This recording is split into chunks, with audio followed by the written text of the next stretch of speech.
We're on our way. Headed to downtown LA. That rhymed. Downtown LA stuff. What are... Say what it is? Am I supposed to know what it is? You know what it is.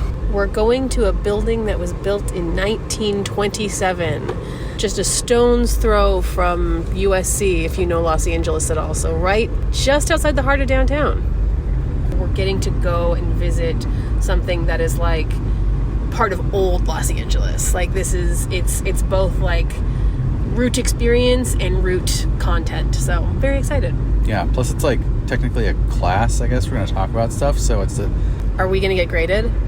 I certainly hope so. I'm just going to say it again. I'm so excited. This is the kind of thing that I love, and I'm probably going to have joined it by the end of this episode.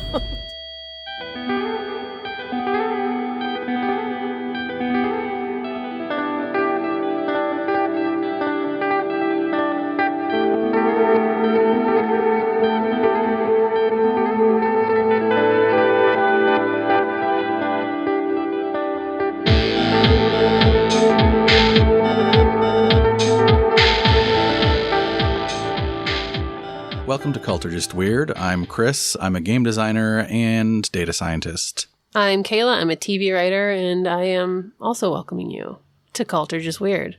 Thanks for joining us. Again. So it's been a while since you've been to a class, right? How was it? How was it going back to class? Two things. Two initial thoughts. Okay. Very disappointed that I wasn't graded at the end of it. I know. Class. I know. Smash. Class smash? Class smash. What the hell is that? Like pish posh? Yeah. Okay. Yeah.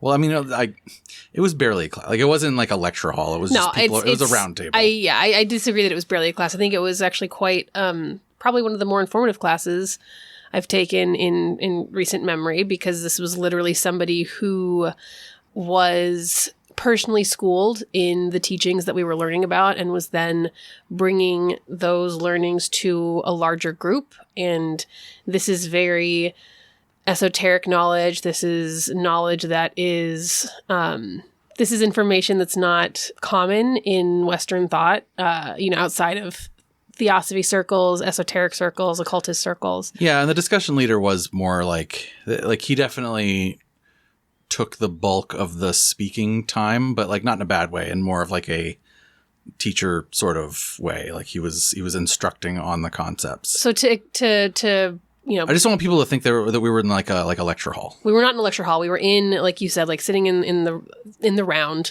We're all sitting around a table. So this class was called a weekly study group, not really a class. It's called a study group. So I was right. Yeah. It was titled The Pearls of Wisdom from the Secret Doctrine, Dzogchen and Vedanta. And this is what we went to today. And so the way it was... I got some pearls. I definitely got pearls. The way it was set up was that there were 3 specific readings that were pulled from sacred texts in this school of knowledge and related schools of knowledge. Well, you did say the name of the class, which I don't even know if that gives it away. So the problem with this topic, or not the problem, but the thing that makes it a little bit challenging is that it's so broad. It cuts such a broad scope in terms of like the topics it covers and the other. In fact, that's one of the key defining features I would actually say about this topic is that it is supposed to be sort of like all encompassing of religious / knowledge traditions. But let's just cut to the chase and say what it is. Today's topic is Theosophy. And Kayla and I today went down to the old Theosophy Hall, the United Lodge of Theosophists in downtown LA, founded in 1927. This building was amazing. It was haunted. It was definitely haunted. It's almost for sure haunted. Almost 100 years old. And I want to get into a description of the building. I just want to quickly finish my description of the class. Oh yeah, please do. I was interrupting just to like, we should probably just tell everyone what we're talking about. It's Theosophy, guys. We've talked about I think probably the first time we talked about Theosophy and its founder, Madame Blavatsky, was in season 1 when we talked about tulpas.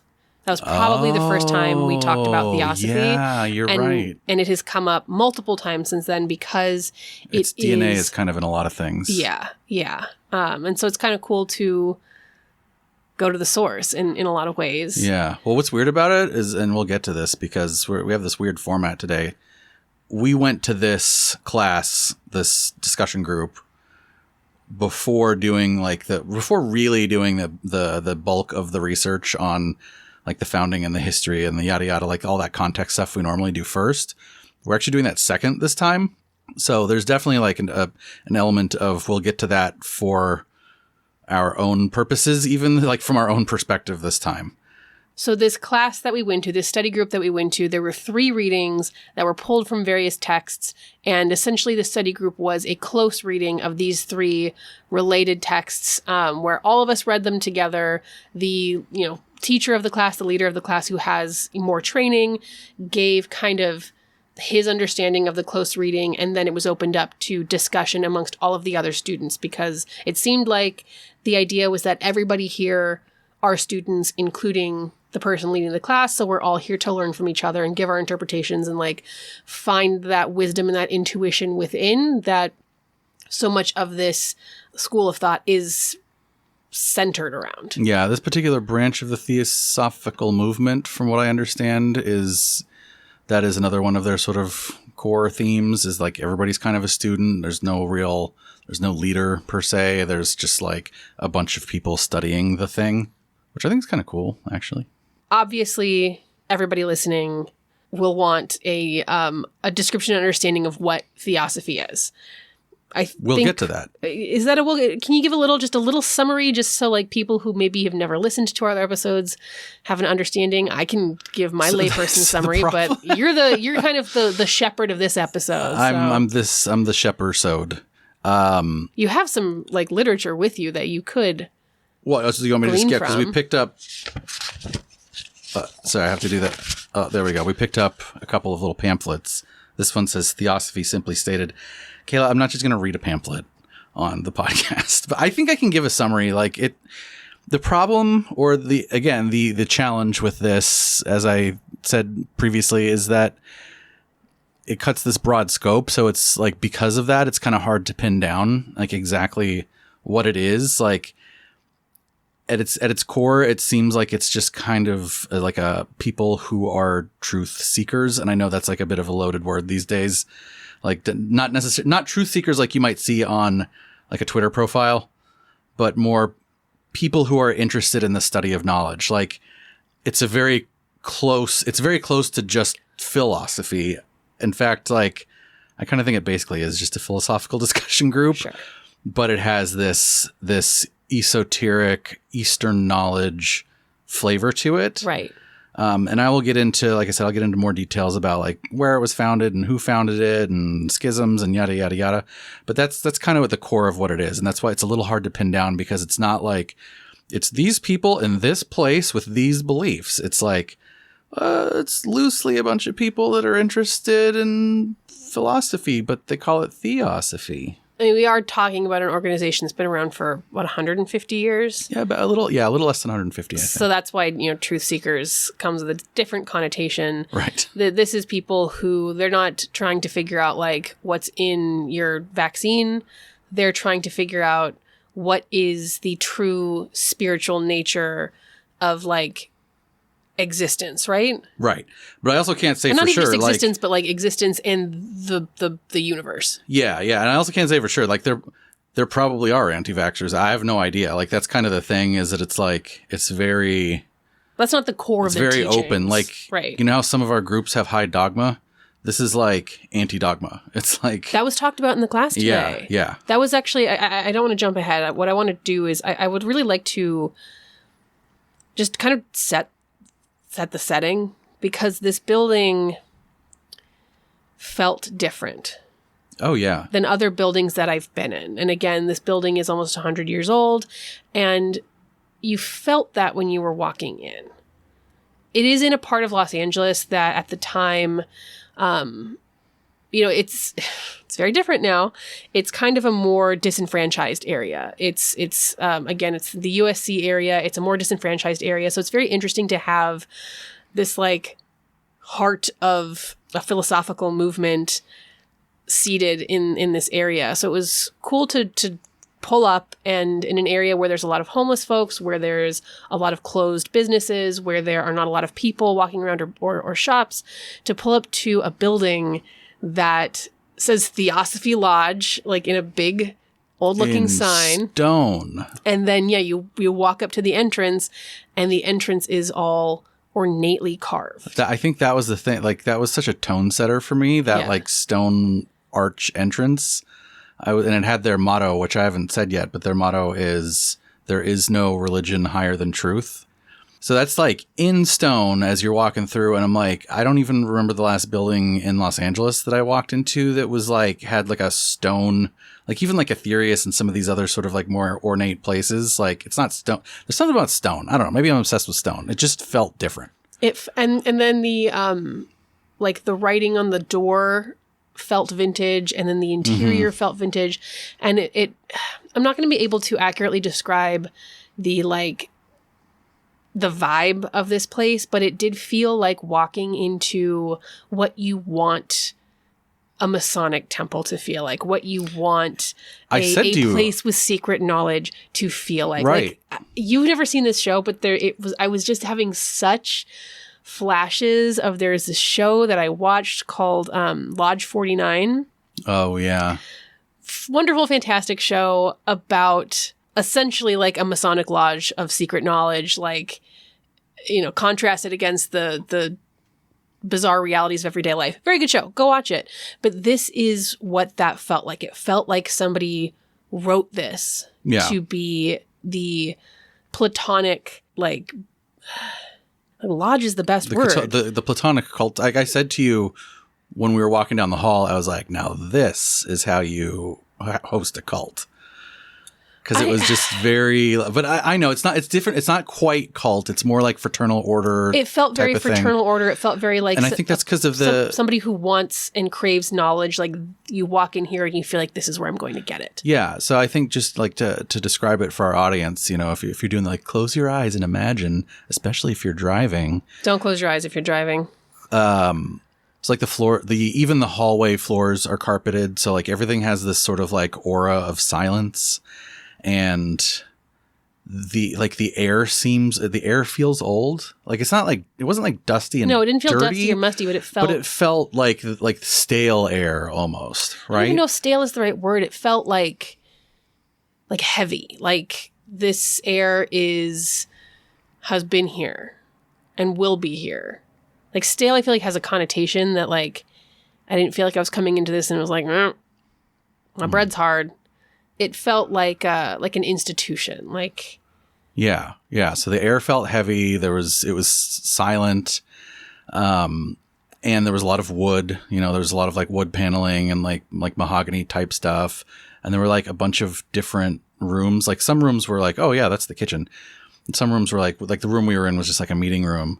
But then there was like a couple like office rooms where I'm like, I don't even know what the hell this room's for. There's just like a bunch of books in there and like a device. I'm not sure what it does. Well, it's like maybe they were set aside for different kinds of meetings. Like, there was one room that had a whole bunch of chairs all in a circle. There was another room that looked like somebody's office where they would hold court to like people listening to what they had to say. Like, they didn't all look the same, but they looked like maybe they were for different purposes. Yeah, it had an old timey vibe overall. And then we also checked out we checked out their auditorium, which we couldn't find the light to.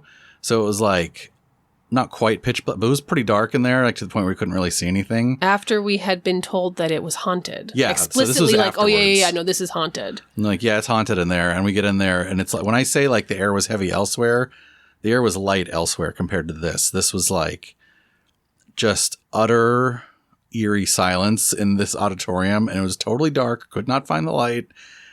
It was like, I don't believe in ghosts except for in that room. I'm sure it's just the way we constructed buildings 100 years ago is different than the way we construct buildings now. Like, for example, it was 89 degrees today in Los Angeles, and I was not hot in this building. And I'm hot everywhere. I was not hot in this building. Yeah. And I was especially not hot in that auditorium. And I think it's just, it's probably related to the way that we constructed back in the day. But it just was, I made you like stop moving around. I was like, just stop and listen. And you can't hear shit. Stop. Hammer time. Hammer time. And it was a cool space to be in. And when we were trying to find the room, before we got to the room and saw that there were like 6 or 7 other people there might have been nobody there. Like walking in and going down the halls of this place, we were like, are we the only people that have been here since 1927? Right. Like it had that feel to it. But then we get into the room that actually hosted the discussion room. And then there were people there who were very welcoming. They were very welcoming. This was, it did not feel like this knowledge was being gatekept in any way or this information was being gatekept in any way. It felt like they were really trying to do kind of the opposite of that. As difficult as it was to figure out how to attend a class, that was probably not intentional. I don't think that was intentional. I think that was just like... The folks in this class... Jumping through the hoops. The folks in this class had been together for a long time and were very welcoming to you and I who are incredibly new to what we were talking about. And I'll also say it was simulcast, simul-meetinged, whatever, simul-discussion on Zoom. So there was a Zoom room in addition to the physical in-person room that we were in. And the Zoom room had, what would you say, like 12-ish people? I think so. 15 people, something like that. And they were international. There were like some French people. There were some German people. I think there were people in other countries. So it was pretty cool. Like, I don't know, like we were in this, like it was a small discussion group, but then also there were people from all over the world, even though it was small. It was right. It was interesting. What would you say that this class was about today? What would you say that we were talking about? Well, I took notes. I know you took notes too. We did some readings. Actually, before we did the readings, we started with it did start with a reading. It did start with like a statement that we did not close read, but was more of just like a vibe statement. It was something to meditate on. Something to meditate on. And then we had like, what was it, like 5 minutes or so of silence, of silent meditation? 5 to 10. There was some light guidance from the instructor, and then we were just in the space thinking on the themes of that reading, which were inaccessible to me. It was clearly esoteric and maybe accessible to somebody who is more learned in these ideas. But, I even wrote down some thoughts afterwards because it did bring some things up for me. I know we've said this several times now on the show, especially this season, but like it did kind of feel like church, like it kind of felt like I was sitting there and I was like, aside from like the physical space didn't really feel like church aside from the oldness and the mahogany. But, you don't go to a round table church, but the idea of like meeting with some folks on a Sunday morning to like meditate and then go over the readings with somebody who's like more versed in it, that's very church. Like that is church. I got that vibe from it. And my favorite part, I think, was that initial meditation. I really liked that we kicked off that way because it just kind of like set a tone. Yes, absolutely.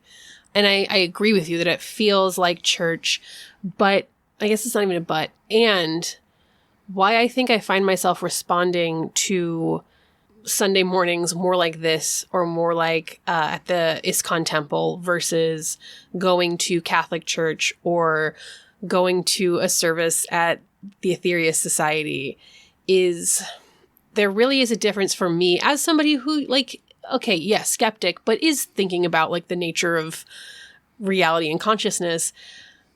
It is and somebody with ADHD, it is much easier. It is much more accessible to have these conversations in an interactive way, and by loose meaning of conversation, to have these engagements in an interactive way versus sitting and simply listening to somebody with more knowledge tell me the stuff. Yeah. And yes, this was, a teacher giving his interpretation of the close reading, but everything was opened up to discussion. Everything was opened up to specifically calling for doubts, calling for questions, calling for alternative interpretations. And it was even clear that, this study group that we walked into has been meeting for years, it seems like, these folks all together. And one of these students who was not leading the class made it clear like, oh yeah, well, my interpretation of this is actually quite different from our teachers. Let's talk about that for a second. And so that was cool to see, like, oh, hey, he's got a completely different, like, a kind of a diametrically opposed idea here that is still welcome and is still part of the discussion. And that kind of thing feels more like I'm going to keep coming back to that. I'm not going to keep coming back to a theory of society or more traditional church. It doesn't engage me in the same way. But like Kirtan, hell yeah. This, absolutely. Yeah, I think church with a different flavor that's like more palatable to you or to me, right? Like when I say church, I mean like a community meditation on a Sunday morning followed by some sort of discussion, right? It had that, I don't know, I just noticed that parallels. I think especially because it was Sunday morning too, right? That made it particularly like noticeable. But yeah, and I also liked the combination of like the ritual meditation and discussion. I feel like maybe that's the other thing that made it feel churchy is that I don't feel like you really get that so much. Like, I don't know where else you really get that. I don't know where else you get that combination. It's like you either go for a lecture or you go for like meditation. You never really go for like meditation, then lecture. Right. And I just, I don't know. I feel like it did a good job. Maybe like world religion class. Like, literally that's and like you said, it. even with, you know, the meditation aspect of regular church, of Christian church, followed by the discussion. The discussion is not really discussion. It's one-way lecture. It's not the sort of two-way or multi-way discussion that this was. A sermon is not inherently interactive in this way. Yeah. So we did a close reading. I'm going to go ahead, since they gave us a handout, I'm just going to go ahead and read it because I think I want our audience to kind of get the same feeling, the same picture we did. I'm specifically thinking of the comment you made a few minutes ago about like, we read this thing and we were like, what? Because it is to a layman, to a newbie, to a neophyte like ourselves, not super parsable. This like requires guidance. My closest experience to this is like reading Nathaniel Hawthorne in high school English class and then being like, what? And then the English teacher explaining it and then me going, what the hell about it. Oh, okay. Like it's literally, it was that. It was very similar to that. Actually, this wasn't the teacher today, but one of the members was an English teacher. And I was like, wow, that totally tracks. Because like that's exactly what I did in high school English. There were also ties. I don't want to say any specifics because these are people's private lives, but there were also ties to Manly P. Hall in this class, which I was very excited about. If you'll remember, Manly P. Hall was talked about in our first episode of this season because he founded the Philosophical Research Society. So something that I've, side note, something that I've loved about this season and kind of focusing on the groups that are available to us in our geographic region is that they're all connected. Yeah. Every single one of them is connected. Yeah. Manly P. Hall, he's also considered, if you recall, the father of American esotericism. That's hard to say. But anyway, let me get back to this passage that we read. It's relatively short. So you guys kind of get a picture of what we're talking about here. The pristine consciousness of the originally pure essence is present like pure space. The pristine consciousness of the naturally perfect nature is present like planets and stars reflected on the surface of a calm ocean. And the pristine consciousness of all-pervasive compassion is present like a flawless gem. Those are the intrinsic characteristics of the pristine consciousness present in that way. The essence is present as kayas, the nature is present as light, and compassion is present as continuous. Since the basis that arises through the aspect of compassion is present as unceasing, it is the pristine consciousness that pervades all. The nature is present as luminosity because it is clear. Compassion is present as the pristine consciousness of vidya, though manifesting individually, since there is no cessation in the aspect of omniscience. It is neither an agent nor an action. As such, the aspect of omniscience is present as the trio of pristine consciousness that are present in the basis. So obviously. Yeah, duh. I mean, I say this every day. I say this every day. Yeah, I felt, I'm not going to lie, I felt like a dumbass after we read this because I was like, I don't know at all what we're talking about. And then as the class talked about it, it became clear why I don't know what we're talking about. All of those words, even though it's like, I know those words, all of those words mean something specific in either Theosophy or it's Dzogchen. Like Theosophy or Dzogchen vocab. So, like, when somebody says luminous mind, like, yeah, I know what that means in English, but I don't know what that means in these traditions. So having somebody who's able to spell out, like, what does pure consciousness or pure awareness or kayas or luminosity, like, what do those mean in the context of these, spiritual walks? And I don't know if we've said it yet, but Dzogchen is a very esoteric form of Tibetan Buddhism. I don't know if we talked about it in the Tulpas episode, but it is related. Like, the school of beliefs that, like, gave rise to tulpas as a concept in Tibetan Buddhism are similar in the schools of thought around Dzogchen, which we might be pronouncing incorrectly, but who knows? Well, how do we spell it? In English, it's spelled Dzogchen, and it Dzogchen kind of means like, the utmost, like ultimate yoga kind of thing, like the highest spiritual path, most esoteric. So you got Tibetan Buddhism, which is like already pretty spiritual, and then this is like super secret Tibetan Buddhism. That's my understanding. Just super spiritual. And so that's specifically what we were talking about today. Right. And yeah, and I just remember like getting to the end of that passage and being like, that was word salad. And then like immediately after I had that thought, the discussion leader, I don't want to call him, he didn't want to call himself teacher. They wanted to be called students, which I think is super cool. He said something like, wow, wasn't that just so profound? And I was like, oh, it was? Oh, sweet. I had no idea. So I don't want to sit here and do just like, let's do our own close reading. Because again, we're not students. This is our first dipping our toe into the water. We're all students. We're all students, but we're not well versed in this stuff yet. This is literally very just green students, like bright green. We're just repeating what we learned today. There's a lot my biggest takeaway was there was a lot to take away from here. There was a lot in terms of teachings here. It's like stuff that we're not even going to get into. Mm-hmm. But my biggest takeaway was that this was explaining kind of like a foundational belief in Theosophy, in Dzogchen, in the study group of this idea of, I think it was referred to as 3 wisdoms. So there's primordial purity, which from my understanding is like a Dharma Dhatu, the ultimate source.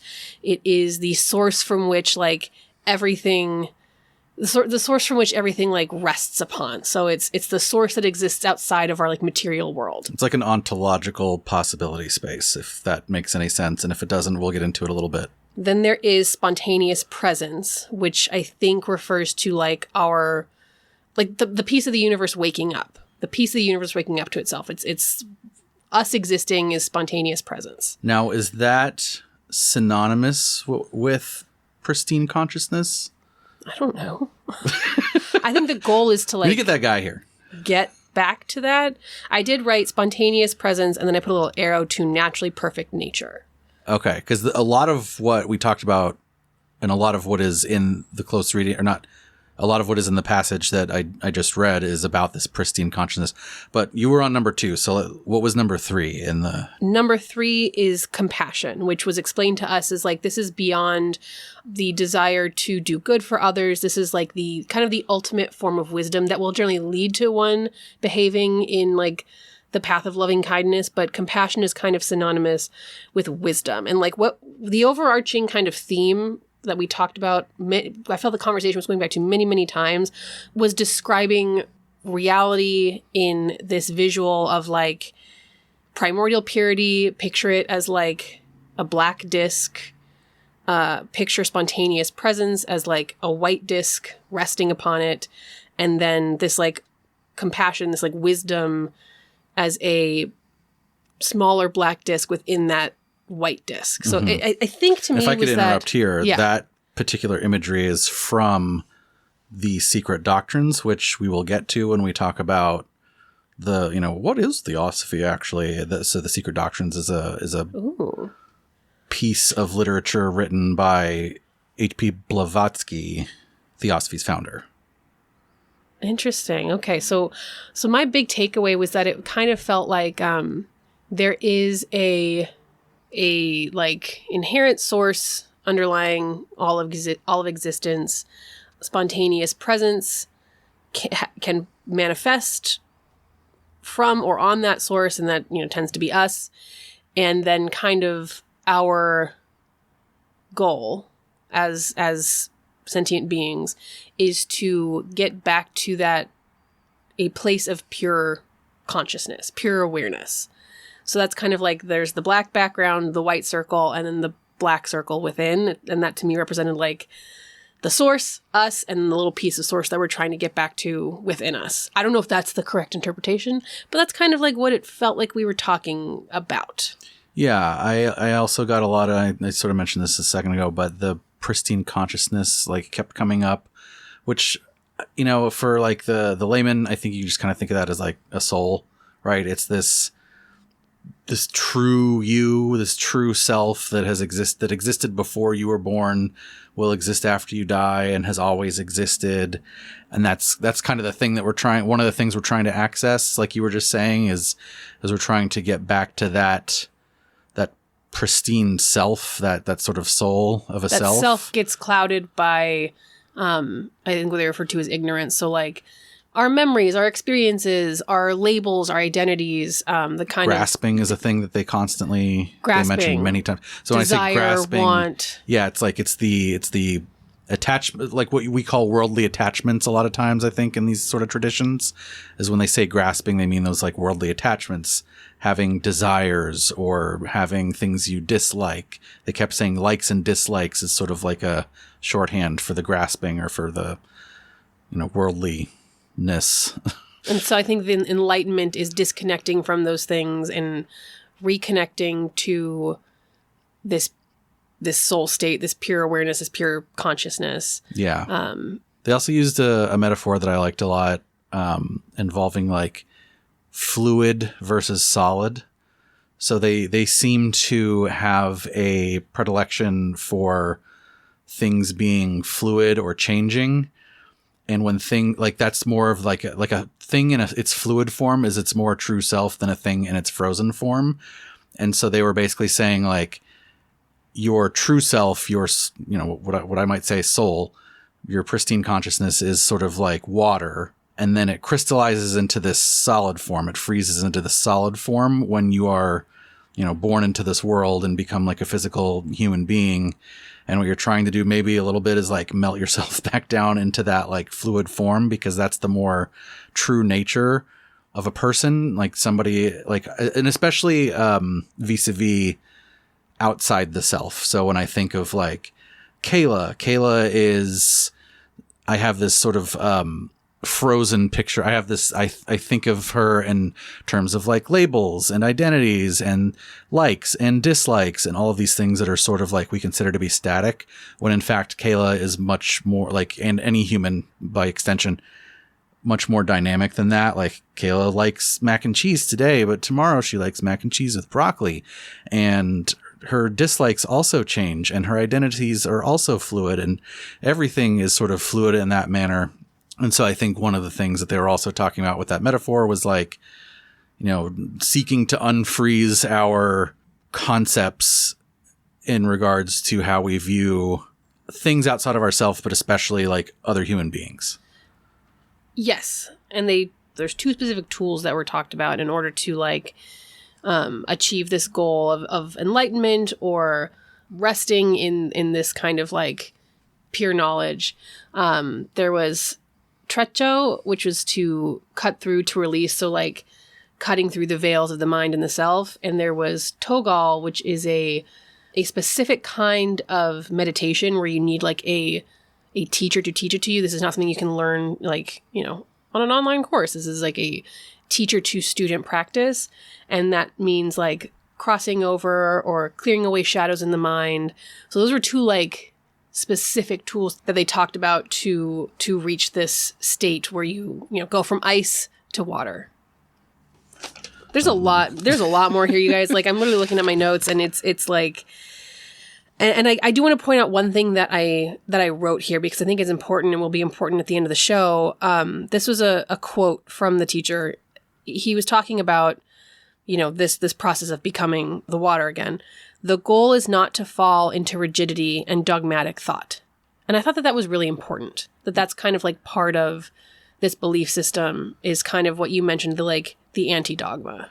Yeah, I actually wrote that specifically. Theosophy seems to be anti-dogmatism, anti-rigidity. And I think that was probably, I wrote that at the same time you did when he was talking, because it was actually in reference to achieving the thing that you want to achieve. Like, he was that particular statement by him was saying, like, I think he was saying, like, if you access this pristine consciousness without being like prepared in some way, then you run the risk of being too dogmatic about that even. Right. Which I thought was like an interesting like self check, and spoke to me to be like, this is like, of all of the cults or maybe weirds that we've talked about, this is definitely one of like the least dogma and like actually anti-dogma. Like, it feels like that, like, dogma is antithetical to this.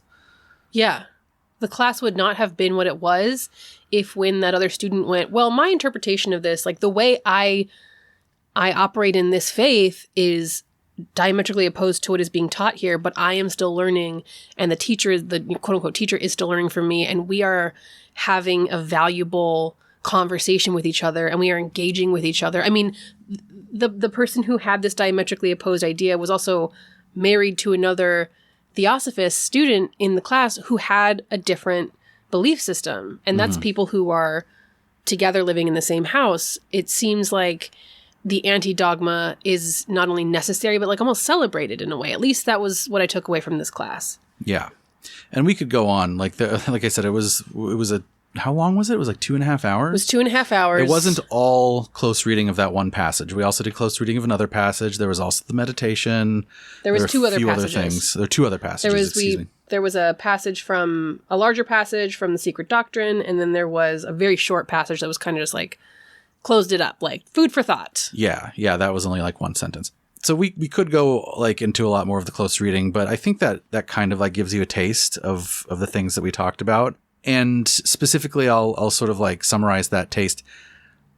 Theosophy, at least from our one experience, feels like it's very much about this like study, this trying to parse these writings, these statements. There's writings from Blavatsky, but I think they also do close readings of other works from other wise masters, as they might call them. So like, they like Ralph Waldo Emerson too, for example. So it's not just from Tibetan Buddhism or from Blavatsky. It's from, anyone they might consider a wise master. But this is what they do, is they kind of like take these things and see if they can read them and interpret them in a way to get like nuggets of wisdom. I mean, the Bible came up multiple times, and not in a like, just in a very fluid way. The Bible was quoted just as easily as H.P. Blavatsky's writings were quoted. Like, it was, I wrote together my kind of summation of a lot of what we were talking about was literally from the Bible, to be in the world, but not be of it, which is an idea in the Bible, but it inherently related to what they were talking about in Theosophy. Yeah. So I wrote like, I wrote a lot of notes. Like half of my notes are just kind of like trying to record what was being said about the content. And then half of them are like me just sort of musing like as to what Theosophy is. Because I just kept having these like musings about that. So like one of these things one of the notes I wrote down is like, Theosophy is kind of like, let's confuse ourselves and then try to sort it out. It's like, it kind of feels like that there's this weird element of like, let's read something that, to a layperson, to anybody without insider knowledge on this, let's read something that makes very little sense. And then if we like sort that out, the process of sorting it out is sort of like the point. And then I also wrote like a tabletop puzzle, it's like, let's take this perfectly good picture and then let's like break it up into a million pieces. And then let's go through the process of like putting those pieces back together. And like the point is kind of like doing that. Yeah, that's truth seeking, baby. So it kind of felt like that. It's like, let's confuse ourselves and then try to figure that out. And I think that makes sense because like the stuff they're studying is not, I made this note too. Like it's very much like the self. It's very much like the wisdom of the self. Like they're not studying chemistry. They're not studying biology. They're not studying sociology or economics. Like they're studying like, how do I be a wise person? And so there's this, I think that's almost like how you have to go about it, is to like do this weird like breakdown build up sort of process. Right. Because like, what do you like, how else, like you're not going to run an experiment on yourself, or maybe that is running an experiment on yourself. I don't know. I mean, that sounds very similar to like this process because this is all about like doing as much reading as you can and like learning and then kind of like figuring out how to incorporate it into yourself or access it within yourself so that you don't need like there is this process of like gathering and then breaking down and gathering and breaking down. Like, yeah, the goal, you have to read all of this. You have to read all of these texts and you have to learn about all of this stuff in order to no longer need it, in order to access the wisdom inherently within you. And that was a really interesting concept. Yeah, and I also think that there's some, like, and maybe this is just my interpretation, but there's some, like, agnosticism toward exactly what it is you're even reading. Like, I don't think it necessarily matters if you're reading, Buddha's writing or Blavatsky's writing or whatever. And I know I already said this, but, like, the other note I took here is, like, it's also, like, kind of akin to, like, reading entrails or, like, tarot card reading, where, like, it kind of doesn't matter whether it's, like, chicken guts or, like, cards or, like, words from some wise book. Like the point is not like the words themselves. The point is like my interpretation of this will reveal some sort of wisdom here, right? Like the words themselves, and maybe it's just, that might just be me too, because like I had the like, oh my God, this is the word salad. I don't know what any of these words mean. But it definitely felt like there was some element there where like, you could kind of interpret these words in different ways, and the way you interpret it reveals what it needs to reveal about yourself and about like the wisdom about yourself. Does that make any sense at all? Yeah. The analogy to like tarot reading, like it's not about the cards, it's about the like interaction. Yeah. I think the cards are like a tool that are intentionally built, and that's important. And the interpretation of the reader is as important, using those tools. Right. I think tool is a good word. Like it gives you like a token to kind of like focus on as like, this is, like a divining rod or something, right? Like this is like a thing that allows me to focus, but I'm actually using like my intuition. Maybe I shouldn't say divining rod because I'm like saying these like bullshit things, but what I'm trying to get at is just, like the idea of having like a token that allows you to focus your thinking in a certain way. And it almost feels like even philosophical writings are kind of like that in a way. Sure.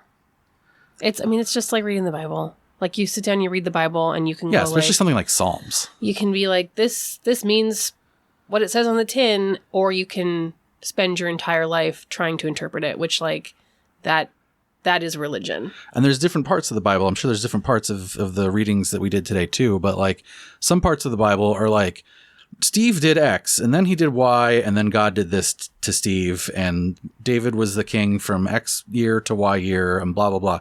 And then there's other parts of the Bible kind of like Psalms that are more like wisdom oriented, that are, more, that aren't clear. Like we've talked about this before, like mythos versus logos, right? They're not really about like a character, a plot, or a setting. They're more of about like a vibe. Right. And a vibe is intentionally sort of like intended to be a mirror. Like I think that's where like they did talk about reflection today a lot. And I think that's where that to me hits home, is that like a lot of these writings and the tools that we're talking about are kind of like mirrors, and they reflect back to, if we put some effort towards them, they kind of just reflect our own image back. But like, how else are you going to see your own self without a mirror? Right. Because their whole thing is that all the knowledge that you need, all the wisdom that you need is already inside of you. You are born with it. It is there. But how do you access it without, like what you're saying, how do we access that knowledge? And this is a tool to do so. Yeah. It's a really good analogy. I also made a note of like, this sort of reminded me of Philosophy Who Needs It, because we talked about that work from Ayn Rand earlier this season. Just in that, like, that essay is about like, it's good to think about thinking. Like, it's good to have a intentional philosophy. And that's kind of sort of like the Venn diagram isn't like, super overlappy there, but there was definitely a flavor of like, we are here to think about thinking. We are here to intentionally select, to intentionally ponder the way that our brains work. Right. And not just, go through every week without thinking about that kind of thing. I also wrote that it was like Theosophy as sort of like, I just have all these like Theosophy as this, Theosophy as that, Theosophy as sense making of a nonsensical situation, which is consciousness. Because like a lot of the things that they talked about were, I don't know, what was the first thing in the trio that you mentioned earlier? Primordial purity. And what was it called again? It was like Dharmadhatu. Right. And the way they described that was like, it's everything, but it's not everything physically. It's like everything conceptually, or it's like this base space for like all things, not all things as they are, but like all things as possibilities as they could be. So talking about stuff like that makes me kind of go like, that definitely sounds to me like, yeah, like consciousness is trying to grasp at like, I have woken up in this bizarre circumstance where like, I can see things and I can imagine things that don't exist. Probably unlike other animals, I have this like imagination thing, and it's like mad confusing to be conscious and sentient in that way. Yeah. And so it kind of feels like it was, and it's not just Theosophy. It's like anything that deals with like metaphysical and epistemological questions. It's kind of us going like, I'm awake. What the hell is going on? How do I even? You wake up from a nap and you're like, what the fuck? Yeah. How do I know what I know? Like, how do I know that anything is anything? Like, it just, I don't know. I got that vibe from it too. I think that's why I love this kind of stuff. I love what we got to do today. I love that this is like work that people are doing in these small groups of like, trying to make sense of something that inherently feels nonsensical. Yeah. And when you think about it, like, is fucking nonsensical? Like, what the hell is going on? I don't know. I'm a piece of the universe that has woken up to itself. What? I'm sorry? Or maybe not. There's a neutron star. Like consciousness may be fake too. Like, this is a simulation and there's a black hole somewhere. Like this is like nourishment that a part of your mind body needs. I don't know what part of it is, but like it is human nature to think about this shit. That's why religion has been around for so long. That's why we have a show. It's literally why we have a show, because almost everything that we talk about on this show is a version of people doing this. Yeah. And I similar to other spiritual traditions, but like definitely trying to like sort out the unsortable, right? Like I think like they talked about ineffability and, like things that are eternal versus things that evolve and change and come and go. Feels a lot to me like, I mean, these are philosophical questions that we still don't really and may never have answers to. Like the question of prime causality, right? Like, okay, like why am I doing a podcast? Well, because blah, blah, blah. And then that because blah, blah, blah. And then that because blah, blah, blah. And then where does the chain of causality end? Like there is no real good answer to that, because even if you go back to the Big Bang, then you say like, what caused the Big Bang? Oh, I don't know. Maybe there was something before that. So like even in modern sort of like philosophical like sciences and philosophical research, like that's a question that everybody still deals with, is like eternity versus not eternity, like right. Like finite versus infinite. Was there a prime cause for everything? That can anything be traced back to a prime cause, or is there just an infinite regressed chain of causality? Like these are sort of the questions that they seem like they're trying to answer in Theosophy. So are we done? Is that it, or no? Because we have to do the cultists is weird thing where I give you context. I have to tell you about like how they were founded and all the scandals. I'm just speculating. We just assume that there's scandals. I'm assuming there's scandals because there's scandals with everything. Man, I haven't done my research yet. What I've learned these days is that there's always going to be scandals, and I think just a lot of life is learning to take what you like and leave the rest when it's applicable. And I'm hoping that that's applicable here because I really enjoyed the work that we did today. I really enjoyed the conversations that we had. I really enjoyed learning about this stuff. And like, I hope to do more. There's other classes that they have. I'm excited to sit in on them. I'm excited to return to this class. I have a similar feeling as I did after leaving the ISKCON temple. And unfortunately, this is a similar setup where we went and visited, and then we did, then we learned about some of the stuff that's gone on since then or during, but take what you like and leave the rest is what I hope we can. Maybe we'll call this episode "Take What You Like and Leave the Rest." Also, Kayla, I don't want you to think that I'm like going off the New Age deep end here either. I am personally, and I think that this is. That's okay. I'll go off the deep end for both of us. I know you will. From what I understand, I think that I am still welcome in Theosophy as a materialist, rationalist. From my understanding, I think. I already said this to you, but I'll say it on the podcast. The first place that I learned about Dzogchen, the Tibetan Buddhism esoterica, was not from today's class. It was not from learning about Theosophy. It was from like infamous skeptic and atheist Sam Harris. Yeah. Who like prides himself on being like a materialist. Right. And also is like super into Dzogchen and has even like, I believe he studied specifically with a teacher, is a well-regarded teacher in this school of belief. So like if Sam Harris is allowed, like if Sam Harris gets to do it, yeah, he's way more of a materialist than I am. Yeah. My interpretation of the class today was maybe also indicative of my bias, right? Because like if I'm sitting here going like, well, I don't believe that there is actually an existence of a soul or of a pristine consciousness, then sort of necessarily if I'm going to participate and get something out of it, it has to be sort of like I'm interpreting it in this way. Yeah, it gets to be a metaphor that means what you need it to mean. Right. That's how I've engaged with like Christian theology. That's how I've engaged with other theologies that we've talked about on the show. And, there's something interesting about religion, and particularly a school of philosophy or thought like this, in that it is both a personal experience and a group experience.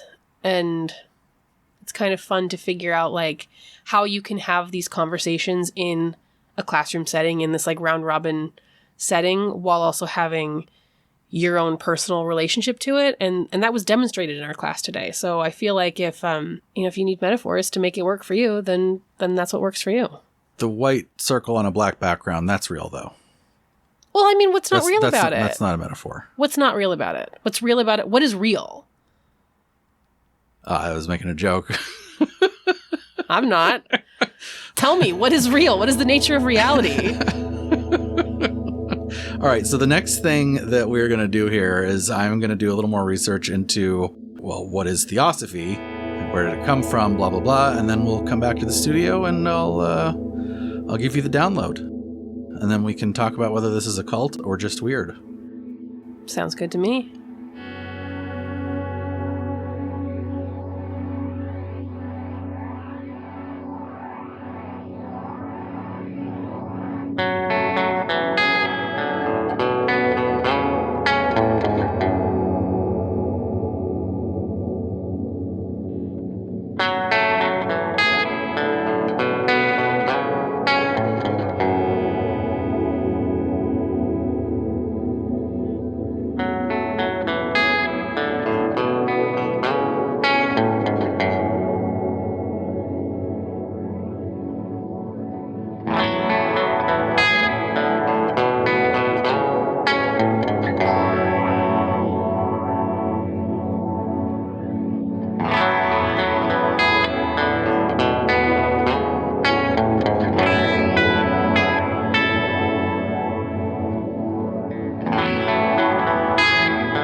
All right, y'all are probably coming back from like some pensive music or something, because I wasn't really sure how to transition between, like, because we're doing it backwards this time, right? Like, we discussed the class we went to, the 2 classes we went to, and now we're doing the context in history and whatnot. So there's not really like a we went to class in between. Mm-hmm. Like, there's no audio for that. So I think I will have just put like one of those like long, pensive Radiolab-y type musical tracks. That's why we have it. Yeah. I do also want to say that we, in addition to the 2 classes that we talked about last time, in between that recording and this recording, we went to another Zoom class. We did. So I think we're getting sucked in, my friends. We've been to a 3rd Zoom. Yeah, 3's a charm. It's it. Now we're Theosophists. Oh, God. And that class was led by a llama. And when I say that, I mean like the same title that is in Dalai Lama. Dalai Lama, not animal. Yeah, this was led by someone named Lama Karma, who has studied this stuff for many, many, many years and is now sharing those pearls of wisdom with the likes of you and me. It was actually super cool, and they had like somebody there to kind of like help translate, because like parse it noobs like you and me. for us noobs. Really fascinating stuff. But this isn't about the classes. This is about Theosophy more generally, so you guys have context of what it is. I don't really know what it is, so I won't be able to tell you what it is. I mean, honestly, we usually do this the opposite way, but I kind of appreciate that we're doing it this way, because I feel like this is the more common experience, at least for me, of like, ooh, I get really into something, and then like later I look it up and find out that there's like, I don't know, something bad. I find that there's like a controversy section on Wikipedia. So this is us going and now finding the controversy section on Wikipedia. Yeah, you guys are getting the more authentic experience. I think it's also more authentic to Theosophy because it's more like we'll get into this, but their belief is in like divine revelation versus like observational evidence. So I feel like that's kind of what we did. We're like, let's just go get the personal experience before we do any sort of like research. Right. Anyway, Kayla. Yes. Can you do me a favor and... No. Oh, okay. All right. Well, then let me just skip ahead in the script here. What favor can I do for you? Oh, you can do. Okay. I can. Can you tell me about a few things you are seeing around you right now? I see you. You see me. Very grateful for that. Okay. We have our computers. Mm-hmm. We have our soundproofing, whatever the hell you want to call this thing. What is it? I don't know, soundproof wall? Our like soundproof wall that's very frustrating to deal with. There's a bed in our spare room. Mm-hmm. I can keep going, but that's enough. That's enough. Because now I have an entirely separate question. Can you describe a few things that are around you right now? Okay, you emphasized that sentence differently. It's the same words, but you emphasized it differently. I actually didn't quite use the same words. The first sentence I said, can you tell me about the things you are seeing? Okay. In the second sentence, I said, can you describe a few things that are around you right now? It sounds like you're using are in a very like active way. Well, why are you saying are like that? Are you a pirate? Is this a pirate themed episode? This is a pirate. Yeah, so Theosophists are pirates. That's extremely cool. No, the difference I'm trying to highlight with these 2 questions is that the product of our senses, and our senses are only tools for interacting with the universe around us. The product of our senses is not the same as the actual thing. So the first question I asked you was, what are you seeing? Right. I specifically phrased it that way to say like, okay, what are the things that your brain is telling you that your eyesight is blah, blah, blah, whatever. Okay. I didn't ask you what is around us. What are the things that are around us? So you're saying one is like a subjective experience versus an objective experience? Almost exactly that, but it's kind of like philosophically relevant. See, this is where my brain doesn't work good like this. Well, your brain is kind of what I'm talking about here too. Our senses interact with the universe, and that produces some effect in our brains that then becomes our interpretation of the world. And you know what it sounds like you're doing? I'm trying to like break down your capacity to reason so I can recruit you into a cult. Sounds like A, yes. B, it sounds like you're about to start quanting. I'm about to start quanting over here. It doesn't sound like you're about to start quanting. You're about to start spouting some quantum flapdoodle. So that's the thing with quantum flapdoodle is like, it's very close. like, especially if you're not a physicist, it's very close to like actual quantum physics. So it's really tough. But you're right. I do sound like that. Maybe I am. I don't know.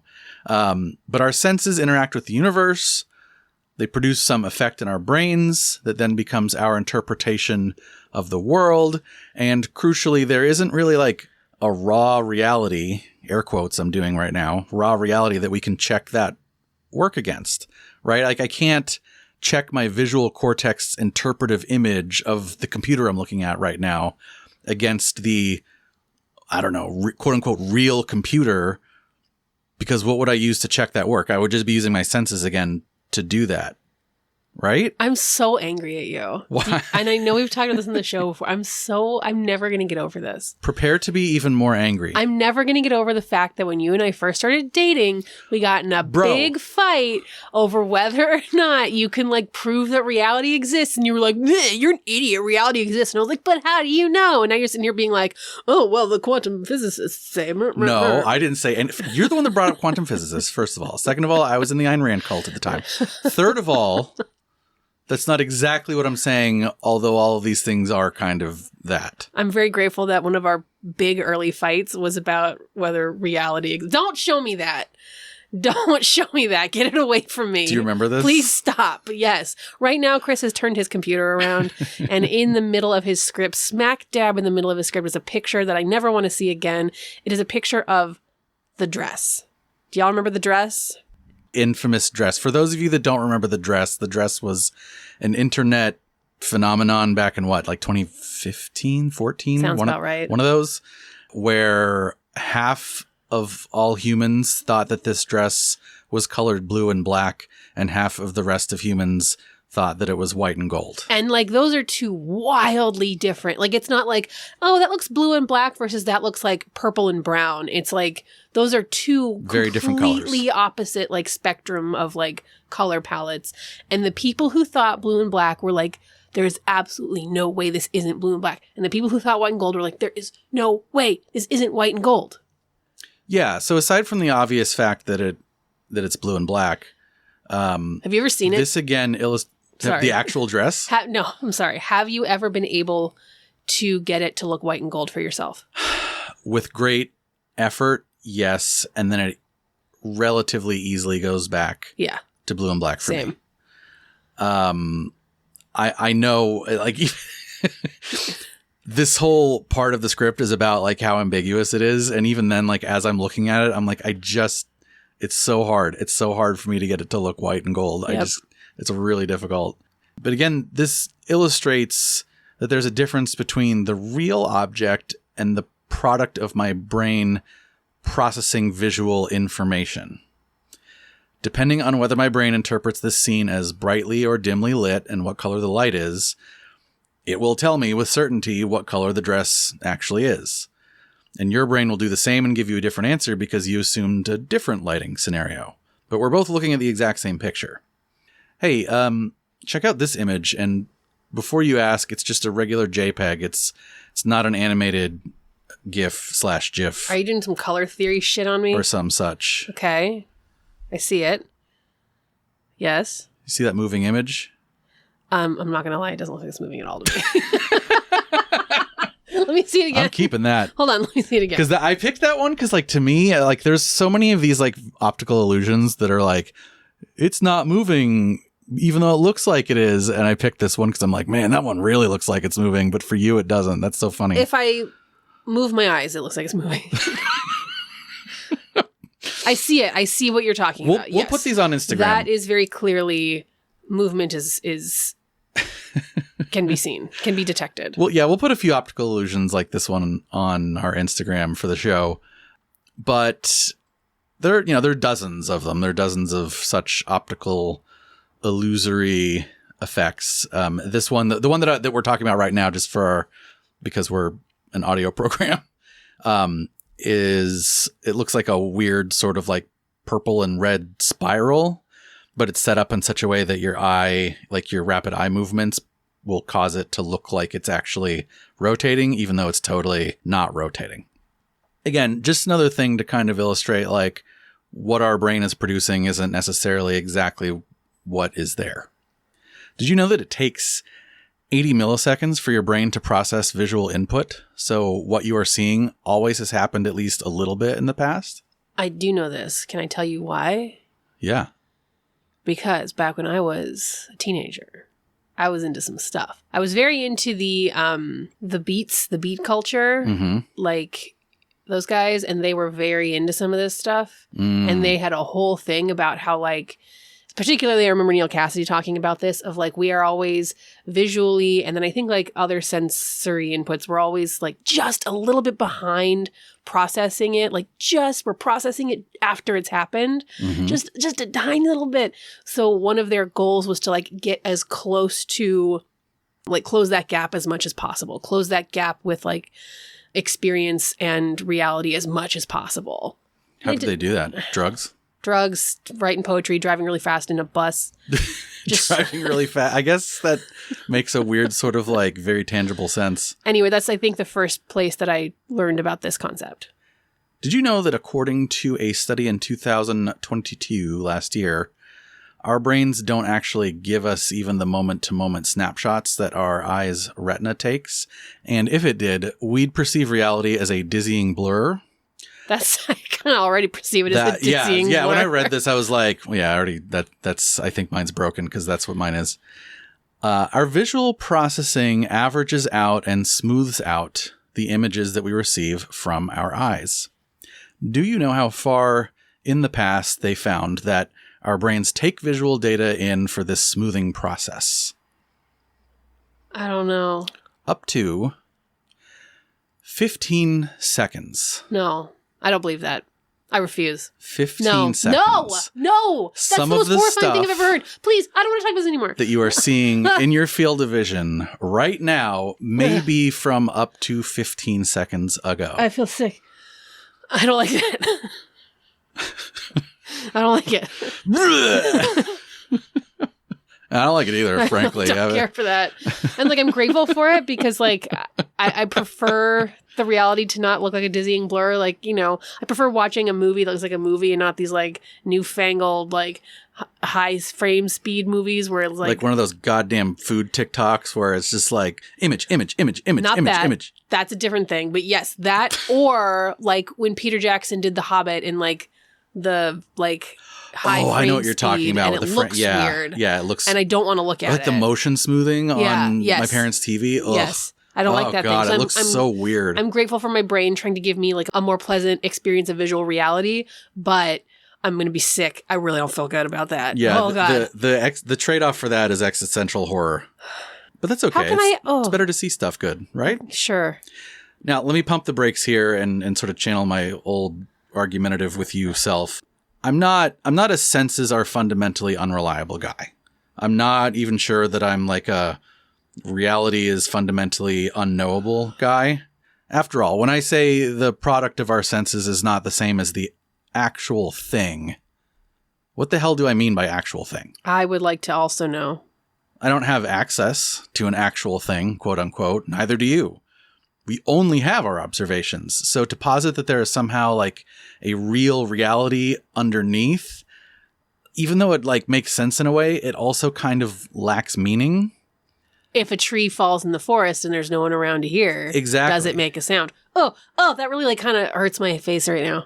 Right. It's not that it doesn't, like, it comes down to like what we think of as actually existing. Can something exist if I'm just saying like it probably does, even though you can't detect it?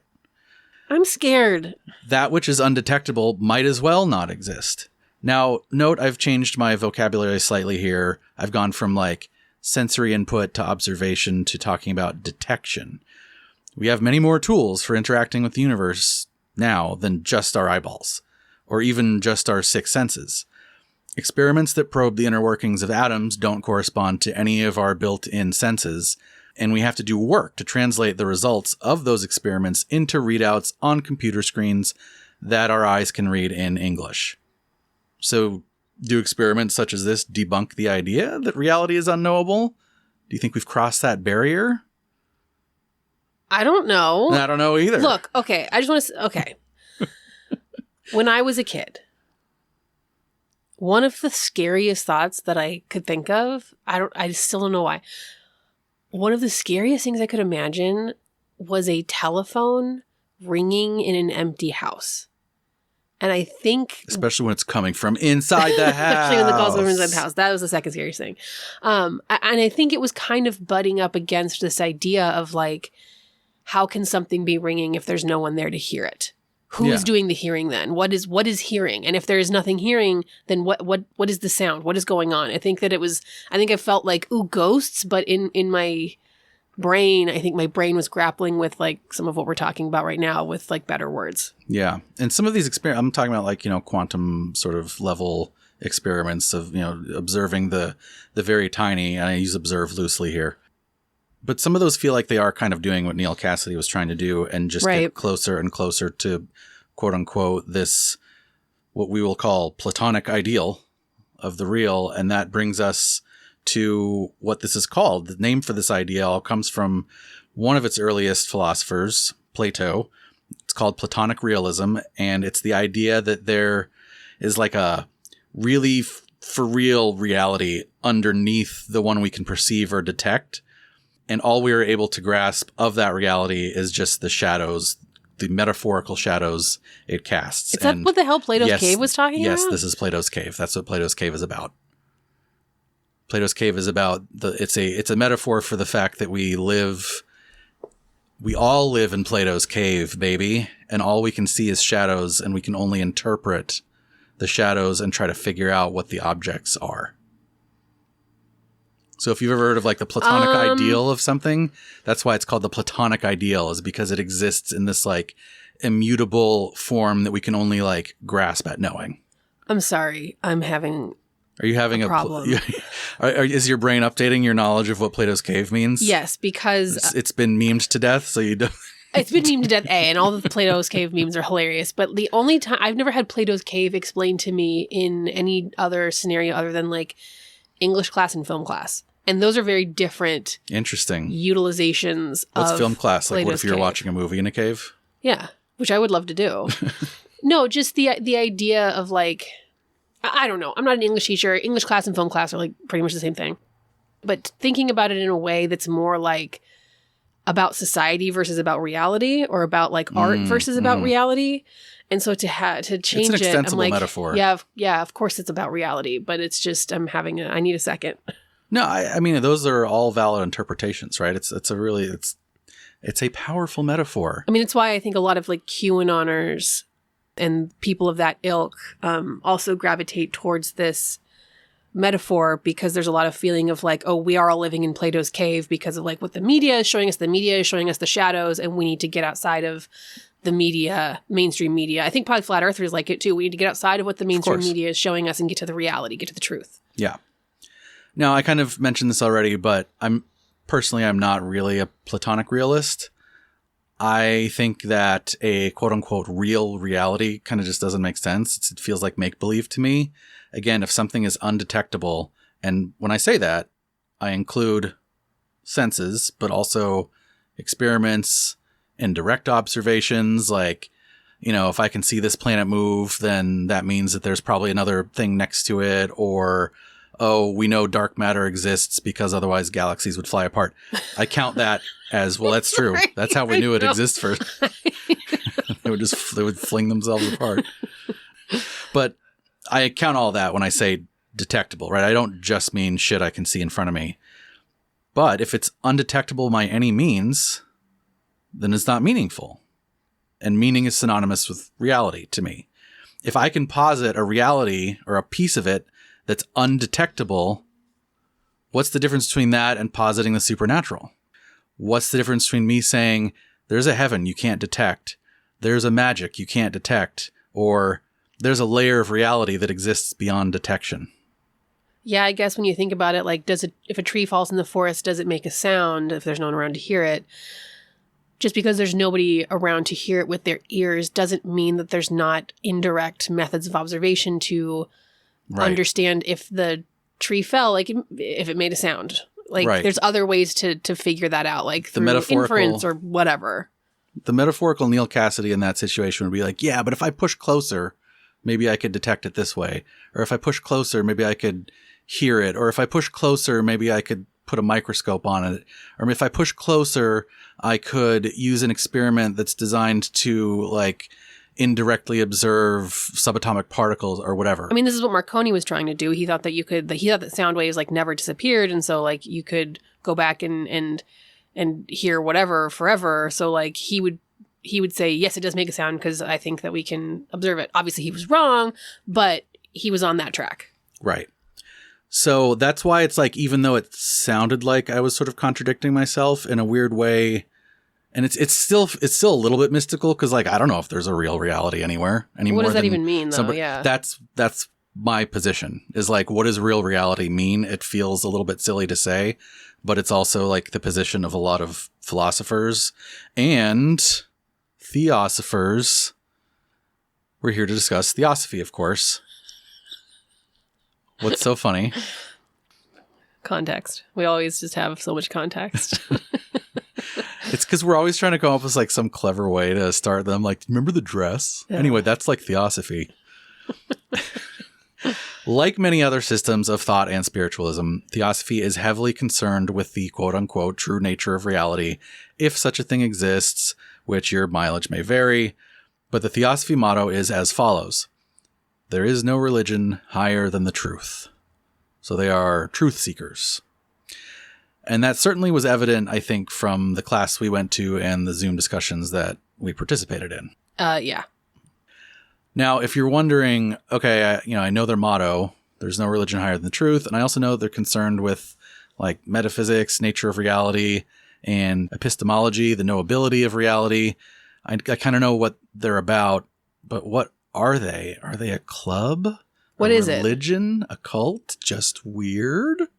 That's what we're here to do, baby. Well, we'll get to some of that, but overall, this is actually kind of a hard answer to pin down as precisely as other groups we've covered on the show. I think we mentioned this a little bit in our discussion of the classes, but at its most core, Theosophy is what its name translates to, divine knowledge. It's a synthesis between spirituality and knowledge, and that knowledge is gained internally, not externally, i.e., via meditative and introspective practices rather than empiricism and observation.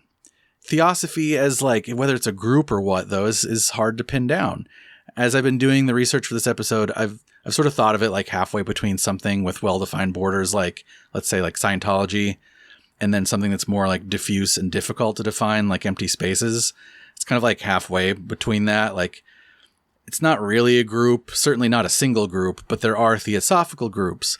It's also a movement, a set of ideas and practices that are tied together by certain themes. But on the other hand, these themes and ideas have been around for a long time, going by different names, and they're still around, again, going by even different names. It kind of seemed like in the group that we went to, like, yes, there were maybe agreed upon interpretations, but also it was open to other interpretations as well. So even the dictionary of terms is fluid and changeable. And it's because Theosophy by design encompasses so much. They are well aware of the pedigree of their movement, the fact that they have so many things that they draw from. In fact, one of the key defining features of Theosophy is that they seek to universalize the experience and teachings of all and any prior wisdom traditions. So wisdom traditions, quote unquote, being a phrase that's deliberately casting a broad net to catch everything from religious wisdom traditions like the 5 wisdom books in the Old Testament, which if you're curious are Job, Proverbs, Ecclesiastes, Ecclesiasticus, and Wisdom, to shamanistic practices, to secular wisdom teachers, even to science, bleh, and so on. So Theosophy is basically saying like, okay, we encompass all of that stuff, and we're trying to find the threads of truth by studying all of these guys. And they do have favorite guys. Who are their favorite guys? I love guys. Theosophy is... What? Guys under your supervision.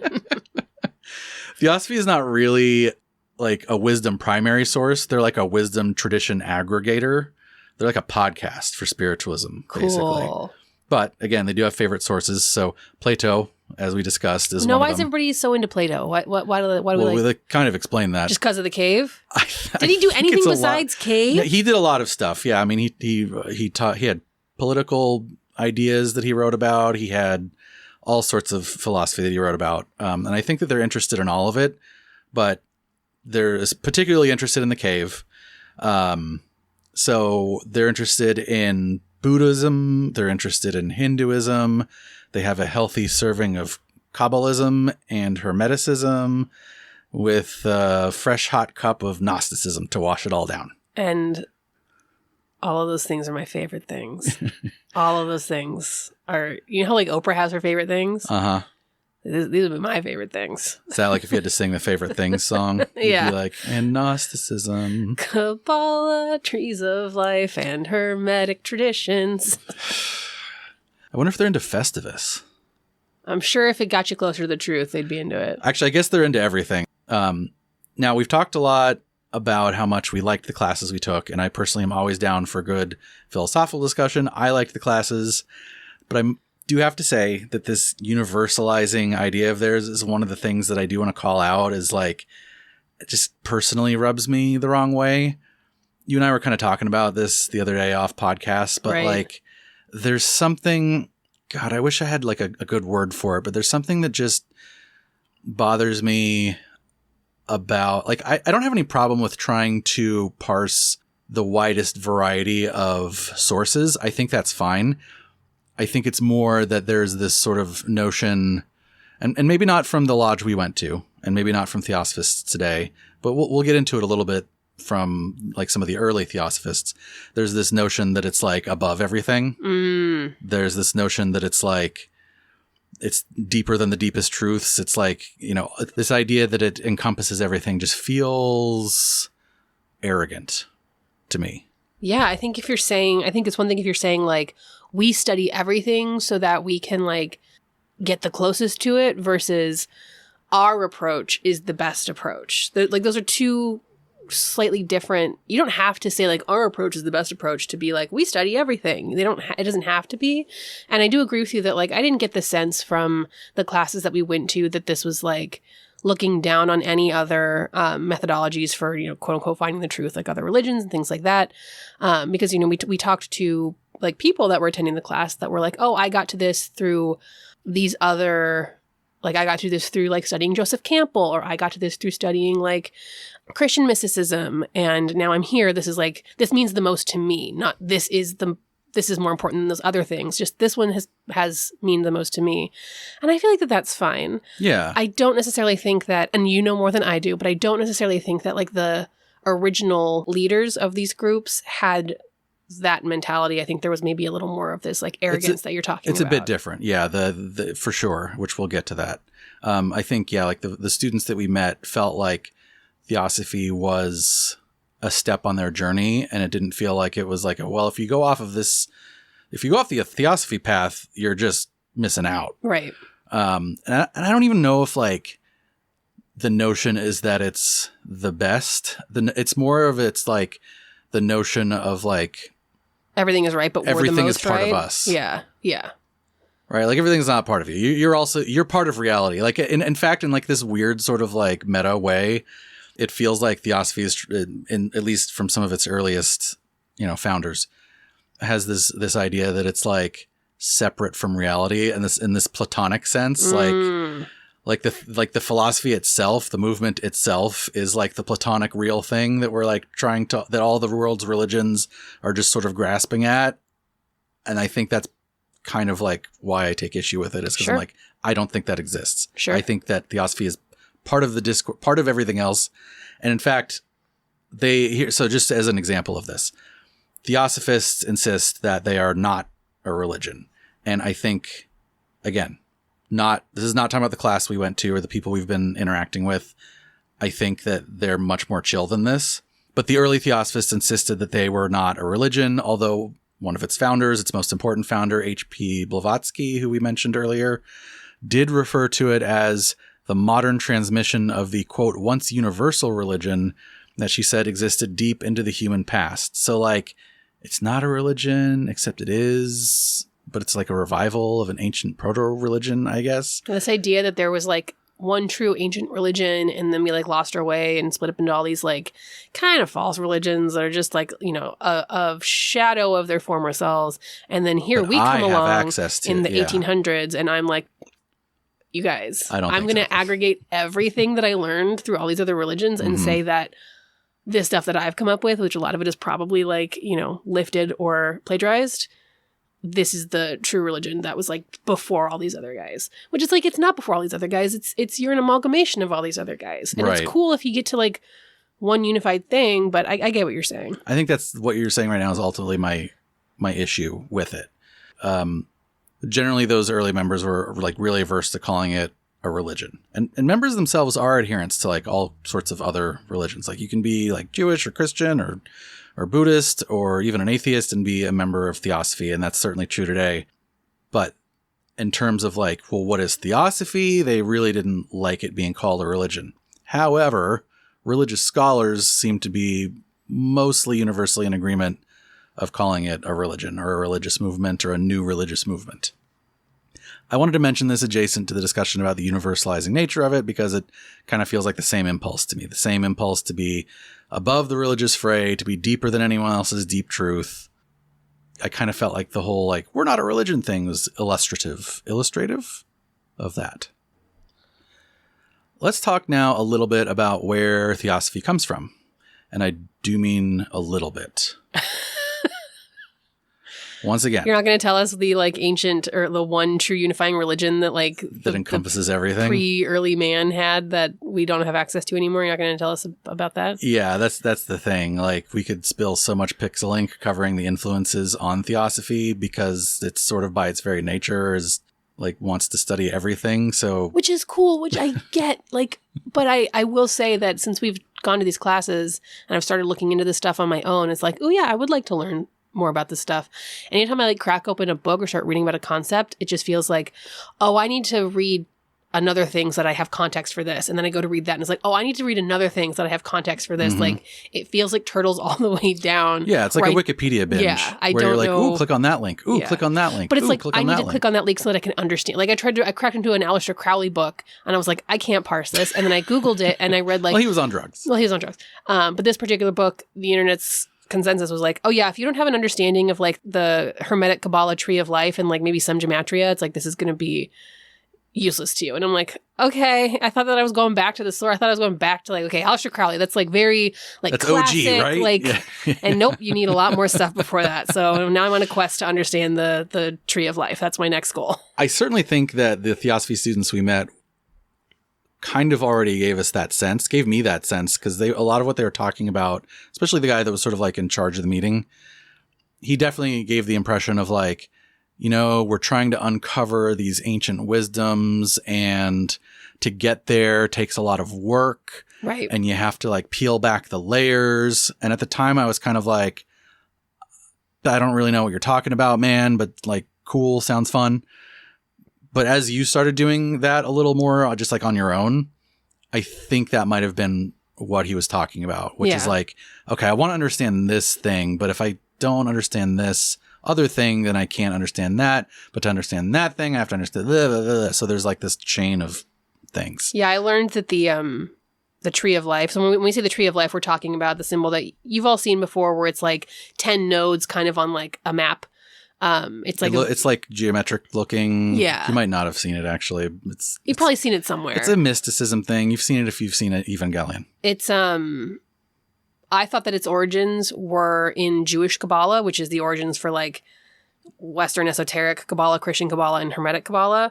But apparently Jewish Kabbalah may have also taken it from an earlier religion. It may be somewhat syncretized. So it's like, it does feel like you can never quite zero in on like a true origin point here. And that's because at the end of the day, it does feel like most, if not all, religious endeavors draw from their predecessors and other sources. It's almost like people have always questioned the nature of their reality and how knowable it is. Right. And that has translated into different things in different cultures, but it's always the same sort of quest. Right. And in fact, that's why I led with the whole like optical illusion thing, because it was the only thing that felt like broad enough to like underpin any of this. Is like, it's not really about any one specific cultural context. It's about this like relationship between our consciousness and reality that gives rise to all these different things, of which Theosophy is one of them. So it's impossible in a succinct way to discuss all of the predecessors and influences on Theosophy, but what I can do is list a few of them and talk about what they have in common. In fact, I already listed their faves, and we've already discussed some of these common themes, and you were just talking about Kabbalah. But still, let's summarize a little bit. So Theosophy is heavily influenced by wisdom traditions, and in particular, wisdom traditions that allegedly harbor some sort of secret or esoteric knowledge. In fact, the dictionary definition for esoteric is, quote, intended for or likely to be understood by only a small number of people with a specialized knowledge or interest, end quote. So they're really into that secret knowledge kind of shit. So am I. Yeah, I'm like, I get it. Secret knowledge is like intellectual heroin. These wisdom traditions that Theosophy draws from also typically feature divine revelation as a preferred path to knowledge. Here's a quote from Encyclopedia Britannica. Theosophical writers hold that there is a deeper spiritual reality and that direct contact with that reality can be established through intuition, meditation, revelation, or some other state transcending normal human consciousness. Again, very evident from our few interactions with it. So the forebears of Theosophy are also traditions that feature the esoteric, secret knowledge type thing, and also some sort of divine revelation. So like Neoplatonism. Neoplatonism? I don't know how to pronounce it. Neoplatonism? I don't know. Neoplatonism? That's a really good name. Neoplatonism. Neoplatonism. So Plato, but new. Neoplatonism. So that, for example, has those features. And I have to give credit here, by the way. It's actually super logically consistent that if you believe in a real reality that is like fundamentally undetectable or like inaccessible via observation, then the only way to gain knowledge about such a reality is through revelation. Right. Just a quick question for you. In this context, are the words like divine revelation and enlightenment kind of synonymous, or are those poking at two different ideas? I think they're synonymous, but I'm also not like a llama. You know what I mean? Like I'm not 100% sure. And like a lot of these ideas hinge on some like pretty specific nuances. Right. As is evidenced by like when we took that third class, like I remember when the guy was talking about how they had to like debate the meaning, like how to translate this particular word from Sanskrit that was like, didn't really have a good translation in English, so they had to like kind of come up with their own, and it was very particular. Yeah, the word they landed on was relaxed equipoise. Yeah, relaxed equipoise, which was like, he said it was like the fourth or fifth thing that they landed on. Like they're like, well, first we discussed maybe it's this, and then it's that, and then finally we landed on relaxed equipoise. So it was like, obviously they did like a lot of effort to like get to something that meant something very specific. So anyway, I'm just saying that because like I don't know exactly. What I can say is when I say divine revelation, what I mean is revelation through some means that involves it's internal, it's introspective. It's not a God giving you, and B, it's spiritual revelation. In some way. It's some sort of like non-materialist way. Okay. Like I have intuited this truth about the universe, and maybe it's God. Right? But it's not just like, oh, you're walking down the street one day and then suddenly somebody shoots a lightning bolt into your head and it's like, oh, it is revealed to me now. It's more like you do internal work to achieve a state of enlightenment or revelation. Right. Okay. Exactly. But again, could be God. It's just not in the Theosophist case. In the Theosophist case, it's like, no, it's via, accessing this, pristine awareness that they talked about. Gotcha. Anyway, they also have a ton of other influences that share these characteristics to more or less a degree. Gnosticism, Rosicrucianism, Buddhism, especially of the Tibetan variety, Hinduism, and Kabbalah, just to name a few. And just to give a sense of the common thread here, this is what Britannica has to say about Kabbalah.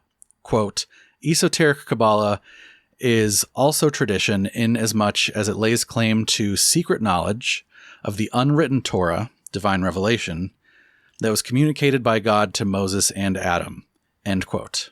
Which is cool as shit, because it's basically saying like there's secret knowledge that most people don't know about, like within this ancient tradition, this Jewish tradition, and it comes from this divine. So in this case, it is from God, right? Like, right. There's this divine revelation that happened to Moses and Adam, and we're trying to like get access to this secret, divinely revealed knowledge, which is dope.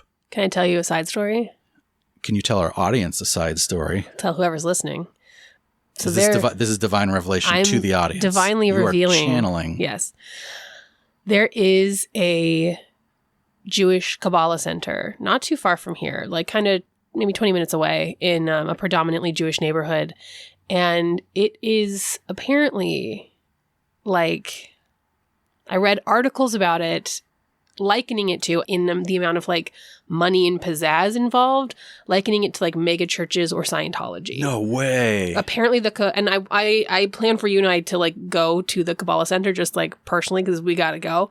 But it's the Kabbalah Center, especially if there's here, pizzazz.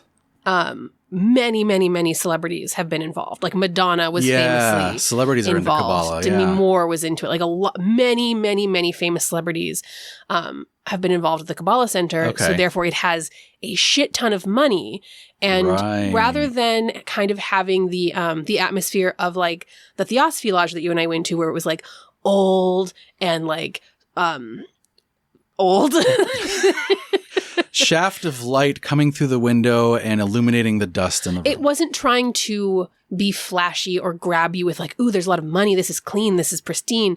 It was grabbing you with the fact that like, this is old and this is well worn and this is a place to come and like, read your book about the knowledge. No, the Kabbalah Center is like, you go. Please tell me it's like neon signs and like go-go girls. There's like club music playing and it's like. Wait, seriously? It's not go-go girls, but it's more like from what I understand, it's more similar to like a mega church experience. Wow. Than like, some of those mega church experiences are very entertaining. They're attracting followers with money and flash and also this like access to secret knowledge, but it's like, secret knowledge with my veneer teeth versus secret knowledge with my like corncob pipe. Right. Interesting. I cannot wait to go. But anyway, that's about the most concise I can be with Theosophy's roots without like starting a religious studies department at the University of Cultists Weird. Which is next season. Right. But what about the actual founding of the movement? Is it just a word to describe thinking about esotericism and divine revelation, or is it like a thing? And you might guess the answer to that is yes, it's a thing. Otherwise, why would there be a 100-year-old lodge in South Central LA? And yes, it is a thing. And we already mentioned its most prominent and important founder, 19th century spiritualist and maybe world traveler, H.P. Blavatsky. I don't like it when you say maybe like that. So this season is apparently our like Russian immigrant comes to America and starts a cult season. I was going to ask if there were similarities between Ayn Rand and H.P. Blavatsky, which like feels kind of like sexist, but I don't know. Those two things for starters, Russian immigrant comes to America and starts a cult. But rather than being born into and growing up in revolutionary Russia, which like completely explains Rand's writings and philosophy, Blavatsky was born into the Russian Empire in the mid-1800s when spiritualism was big kind of everywhere, which explains her writings and philosophy. And I think like it's particularly big. There's like something about Russia where like some of this stuff is like very big there. Could be because of her. Like ISKCON is big there. Yeah, I don't know. Could be because of her. I didn't encounter that myself, but she is Russian. Specifically, she was born. Well, actually, I guess. Let me be clear. Born in 1831 in what is now Ukraine, what was part of the Russian Empire at the time, during a cholera epidemic, into an aristocratic and military family. The father was in the military. The military part of the equation meant that she moved around a lot as a kid. And now I'm going to skip like a ton of her, like her family went here and there, and then she did this at this age, blah, blah, blah. And I'm just going to get straight to the fun disputed stuff. Yes. Starting in her early controversy section on Wikipedia. Yeah, pretty much. Starting in her early adulthood, she traveled around the world. Probably. Probably not. Wait, really? Because this is where we first learned about tulpas, was her going there and like learning about emanation bodies. Her going to Tibet. We're not sure. Oh no, Kayla. Quoting from Nicholas Goodrick Clark's Helena Blavatsky biography, quote, "She did not keep a diary at the time and was not accompanied by relatives who could verify her activities. Public knowledge of these travels rests upon her own largely uncorroborated accounts, which are marred by being occasionally conflicting in their chronology, end quote. These world travels were also supposedly where she met the Masters. Totally uncorroborated, Blavatsky claimed to have the best, goodest secret knowledge bestowed upon her by these Masters. Why can't anything cool ever happen to me? Who she definitely met, definitely aren't out of town living with their parents this summer in Canada, but like you'll meet her really soon, guys, I swear. And she's really pretty and she's a grade older than me and she likes comic books. She's real. Sorry, I mean the Masters. The Masters are real. Here's a quote from her Wikipedia summary. As presented by Blavatsky, Theosophy teaches that there is an ancient and secretive brotherhood of spiritual adepts known as the Masters, who, although found around the world, are centered in Tibet. These Masters are alleged by Blavatsky to have cultivated great wisdom and supernatural powers, and Theosophists believe it was they who initiated the modern Theosophical movement through disseminating their teachings via Blavatsky. They believe that these Masters are attempting to revive knowledge of an ancient religion once found all around the world and which will again come to eclipse the existing world religions, end quote. So there we are again with the whole like Theosophy sitting on a perch above everything else, universalizing thing. And speaking of the Masters and how definitely real they are, according to Blavatsky, these Masters had superpowers, including clairvoyance, clairaudience, telepathy, the ability to control another's consciousness, so like mind control, the ability to dematerialize and rematerialize physical objects, and the ability to astrally project their bodies, giving the appearance of being in two places at once. And making tulpas. All real things that people can do. As for her visits to Tibet, it's possible, but unlikely, that she was there. Why? Quote, critics and biographers have expressed doubt about the veracity of Blavatsky's claims regarding her visits to Tibet, which rely entirely on her own claims, lacking any credible independent testimony. It has also been highlighted that during the 19th century, Tibet was closed to Europeans. I remember reading about that, and I remember reading, but maybe it wasn't her, but I remember reading about people like at the time, Westerners, smuggling themselves in various ways. Yeah, so that's actually my very next thing. Oh, No, that's good. There's people contest that and say the exact same thing. Like Westerners smuggle themselves in. Tibet was open to Western traders, so she might have entered that way. So like, it's definitely not impossible. Right. Like it's not impossible for her to have gotten into Tibet. It's just like it would have been hard. Very difficult. There was also, so I didn't include this, but like people have also questioned like her physical constitution and ability to do so at the time she claimed to do it. Okay. Because it was like very remote and like it's not like they were wanting her there. So it's not like they were like sending out Sherpas to help her up the mountain. So like if she was going to get in, it was going to be like physically very taxing, which was something that at the time she didn't seem like she would be capable of that. Says who? Not impossible. Not impossible. I feel very protective.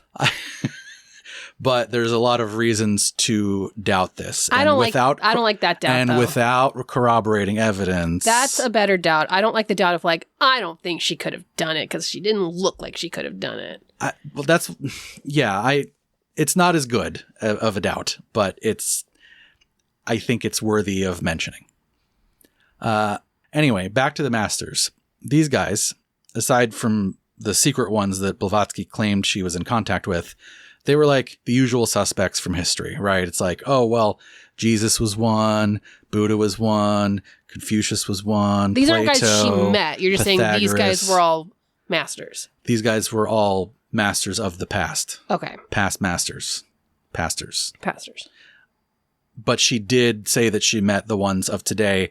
And then I will also caveat that by saying one of the superpowers was like they could extend their lives like an extreme way. So It's very possible that she was like, yeah, I met Plato. Yeah. He's one of the masters. He's still living in Tibet. He's hanging out in Tibet. Very possible she thought that. But again, all of that is basically in line with the currently a theosophical idea. aggregating this ancient philosophy, right? It's like we have ideas from Jesus and Buddha and Plato. Which we've seen in Self-Realization Fellowship, which we've seen in ISKCON, which we've seen in this and that and the other. I'll also note here how similar her claims about the masters are and were to spirit channelers. Like a single person makes a claim to having divine knowledge, which you must trust because it comes from a superlative source. In the case of JZ Knight, that superlative source is the ancient Lemurian warrior spirit Ramtha. In the case of other channelers, it's other super duper spirits. In the case of Catholicism, it's priests channeling Jesus. In the case of Blavatsky, it's these masters. They just happen to be like live people rather than spirits, but the structure is the same. It's soul phone, but you don't have to call the afterlife. You just have to call some really old guys. And in case you were wondering, her claims about these masters and other various paranormal phenomena that she witnessed or produced were disputed even in her own time. Obviously, skeptical rationalists such as myself are going to be extremely skeptical of a lot of her evidence-free claims about supernatural stuff, but even potential believers, like we haven't ruled this out type people, like I'm a pretty much ruling this out type person. Right. But there's like, we haven't ruled this out, but we're investigating it. Even some of those folks contested her claims at the time. Specifically, there was this whole controversy from a group called the Society for Psychical Research, basically where they had someone study her claims, and as a result of that study, debunked them. Now, I say controversy because this study was based on information provided by someone who had a prior disagreement with Madame Blavatsky, which is important context. Yes, it is. Now we're also getting very much into like, he said this, she said that. Like, this person that had a conflict with Blavatsky, you can also argue that the conflict itself was about fraudulent claims. So it was like, did the fraudulent claims create the conflict and then led to the next thing where it got debunked? Or is it that this person just hated Madame Blavatsky and therefore gave these biased accounts? Right. Pro-Blavatsky theosophists claim that the psychical research expose on her was a hit piece based on biased sources. Anti-Blavatsky pro-realists claim that the expose was legitimate regardless of motives. Take from it what you will. But she did have a lot of other critics, though. For example, like Carl Jung apparently really hated her. That is very interesting to hear because of some stuff I read recently about Carl Jung. That's why I mentioned his name. There's some other names that I don't think people would be familiar with because I wasn't. But I definitely wanted to mention him because, it's sort of like in the same sort of wheelhouse of, like he's Carl Jung is the collective unconscious guy, which is like a big deal in the theosophical / new age / all of this spiritual stuff world. So they're kind of like, they're basically adjacent. So I'm kind of highlighting that like she had critics even within her own sort of like spiritualism area of focus. He was also super into Gnosticism, which like the Venn diagram of Gnosticism, Theosophy, like that middle part is way bigger than the outside circle. Right. Like there's so much overlap. So it's interesting to hear that he was super into Gnosticism, but not into this particular person. Exactly. And then there's definitely some stuff in Theosophy that like smells really funny. She has a whole ass cosmology, which for the most part is like pretty fun to read about. It's like, sure, it's the usual primordial order from chaos kind of stuff. But then it gets into the evolution of humanity and human races. Oh, I don't know anything about this. I just know that this exists and ick. She had this idea of quote unquote root races that all humans were ultimately derived from. And she gets like really specific. There are 7 of them, and they have like their own sub races, which I'm not even going to get into any of that. Oh no! Oh, I don't feel protective anymore. This is gross. So and awful. there are 7 root races, and their appearance on Earth is in chronological form, from like super ancient to modern day. Starting with the Polarian root race. Okay. They were, by the way, non-corporeal, and they reproduced by dividing like amoeba. You see. Wait, people did this? The Polarian root race did this. So, okay. Which I think that the fact that they're a root race makes them human. It's not super clear to me. I think they were just humans that were like balls of energy that split like immediately. I don't know, man. They're called Polarians. Following that were the Hyperboreans. I think they looked more human, like with skin and stuff. Like they were more like corporeal. They were colored golden yellow, apparently. Then next comes the Lemurians. Hey! Oh. Lemuria. We just shouted out Ramtha too. What are the odds? Then number 4, we're on to number 4 now, is the Atlanteans, because you have to have the, obviously, if you the have Atlanteans. Lemurians, you got to have the Atlanteans. Yeah, exactly. Like, and plus, like, Atlanteans is kind of like, I feel like that's table stakes for this kind of stuff. You know, like, yeah. if, like you have to, you kind of start with the Atlanteans and go from there. I know, I just side-eye Atlanteans now ever since we learned about the Atlantis-Nazi connection. Don't worry about that, because the 5th group is the Aryans. Okay. Which encompasses the modern era.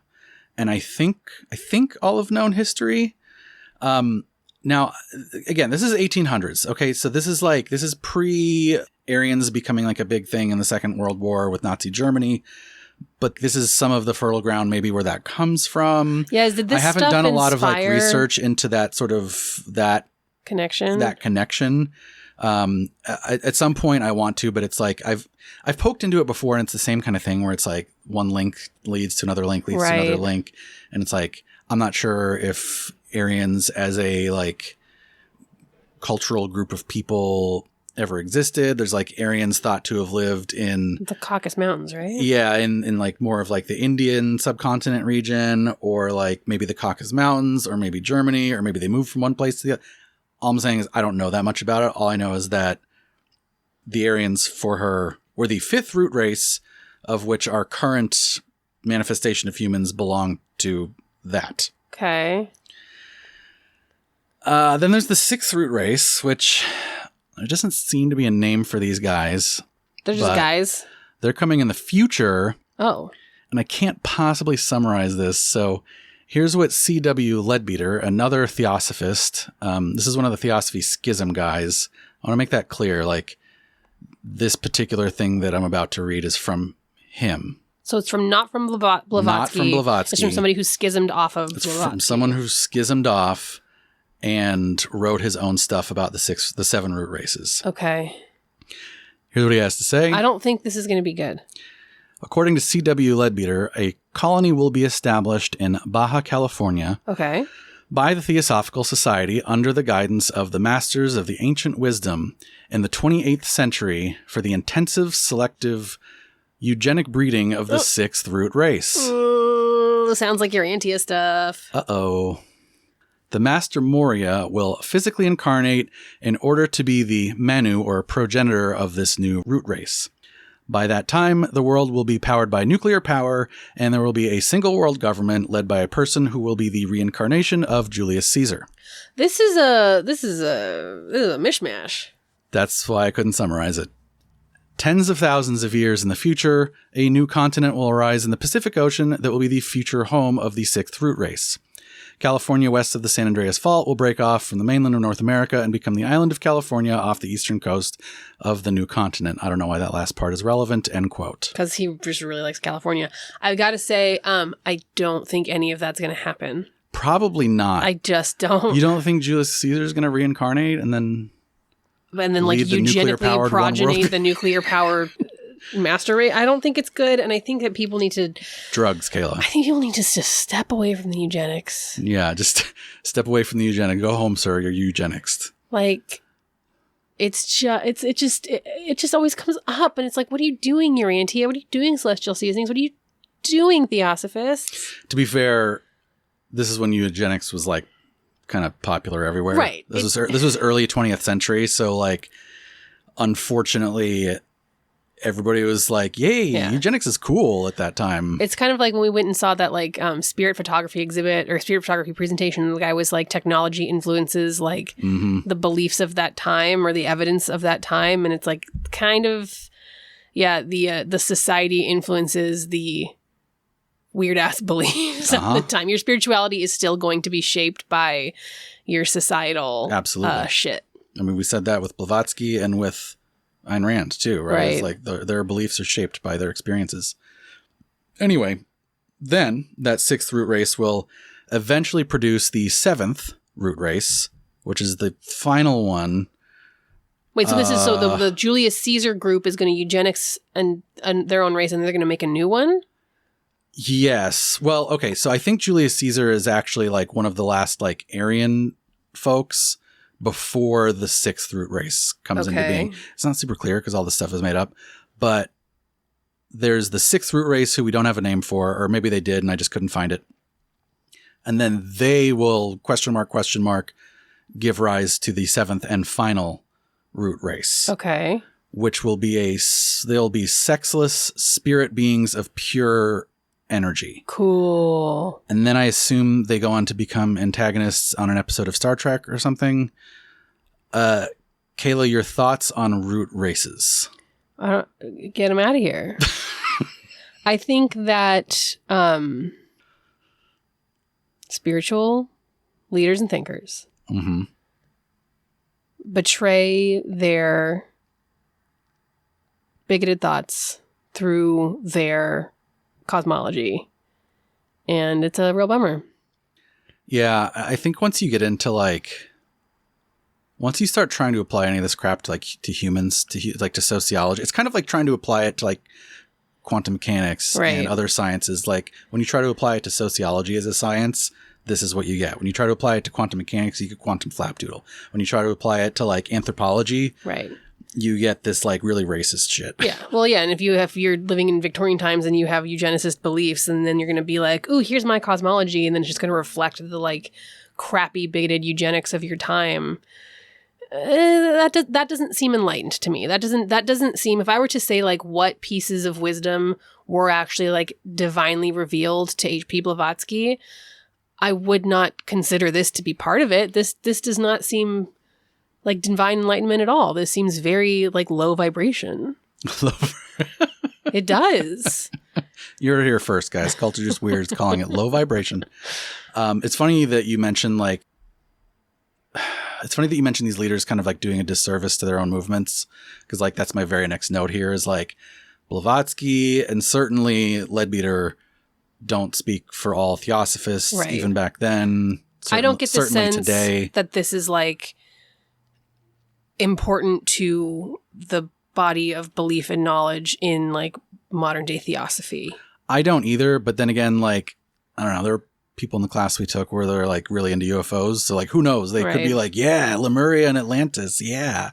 But they also could be into Lemuria and Atlantis in the more sort of naive, benign way that doesn't get into the whole well, you see, there was a master race that once lived here. They could be doing it in a more I don't know, okay way. Right.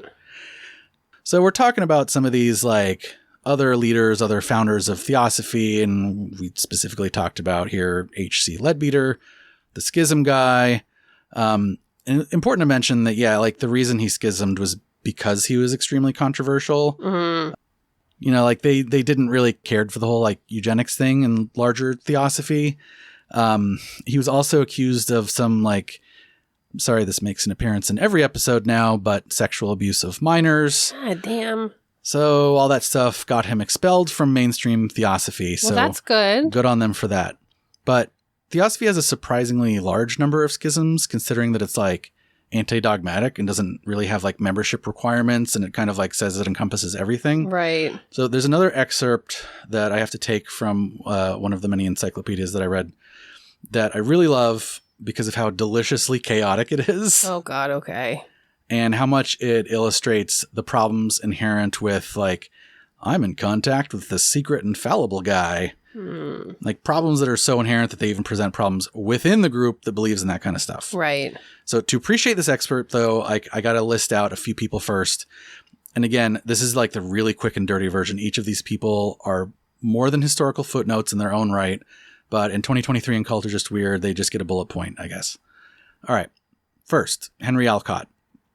Henry Alcott was one of the three co-founders of the Theosophical Society in New York City in 1875. And then next we have William Quan Judge, W.Q. Judge. He's the third co-founder of the New York City Theosophical Society, along with the aforementioned Alcott and Blavatsky herself. And we definitely talked about him in one of the classes. And then we have Annie Besant, who became the head of a Theosophical Society founded in Adyar, India. She's a great example of someone who's fascinating in her own right. She was involved in women's rights, Indian independence, socialist causes. She was also a Freemason. And despite being a leading figure in Theosophy, she was publicly an atheist and scientific materialist, which I don't know if we've really said it explicitly yet, but Theosophy is kind of antithetical to scientific materialism. Belief in divine revelation is pretty opposed to scientific materialism, which holds that you need to gain knowledge through empirical observation. Right. So she's a really fascinating figure in her own right, but she was also one of these three sort of Theosophy drama. Let me just read you this excerpt.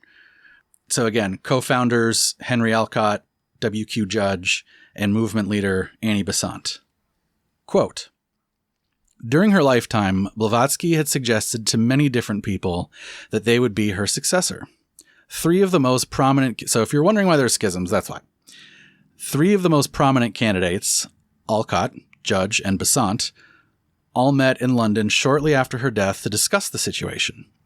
Judge said that he too was in contact with the masters, and that they had... Convenient. Wow. And that they had provided him with a message instructing him to co-delegate the society's esoteric section with Besant. Okay, so we see a little Mexican standoff going here. We have three people. Right. And now Judge and is saying oh, I'm on Besant's team. Alcott, however, suspected that the notes from the masters which Judge was producing were forged, exacerbating the tensions between them. I know, you're not supposed to question that stuff unless you're in a power struggle. Besant then attempted to act as a bridge between the two men, while Judge informed her that the masters had revealed to him a plot that Alcott was orchestrating to kill her. Ooh.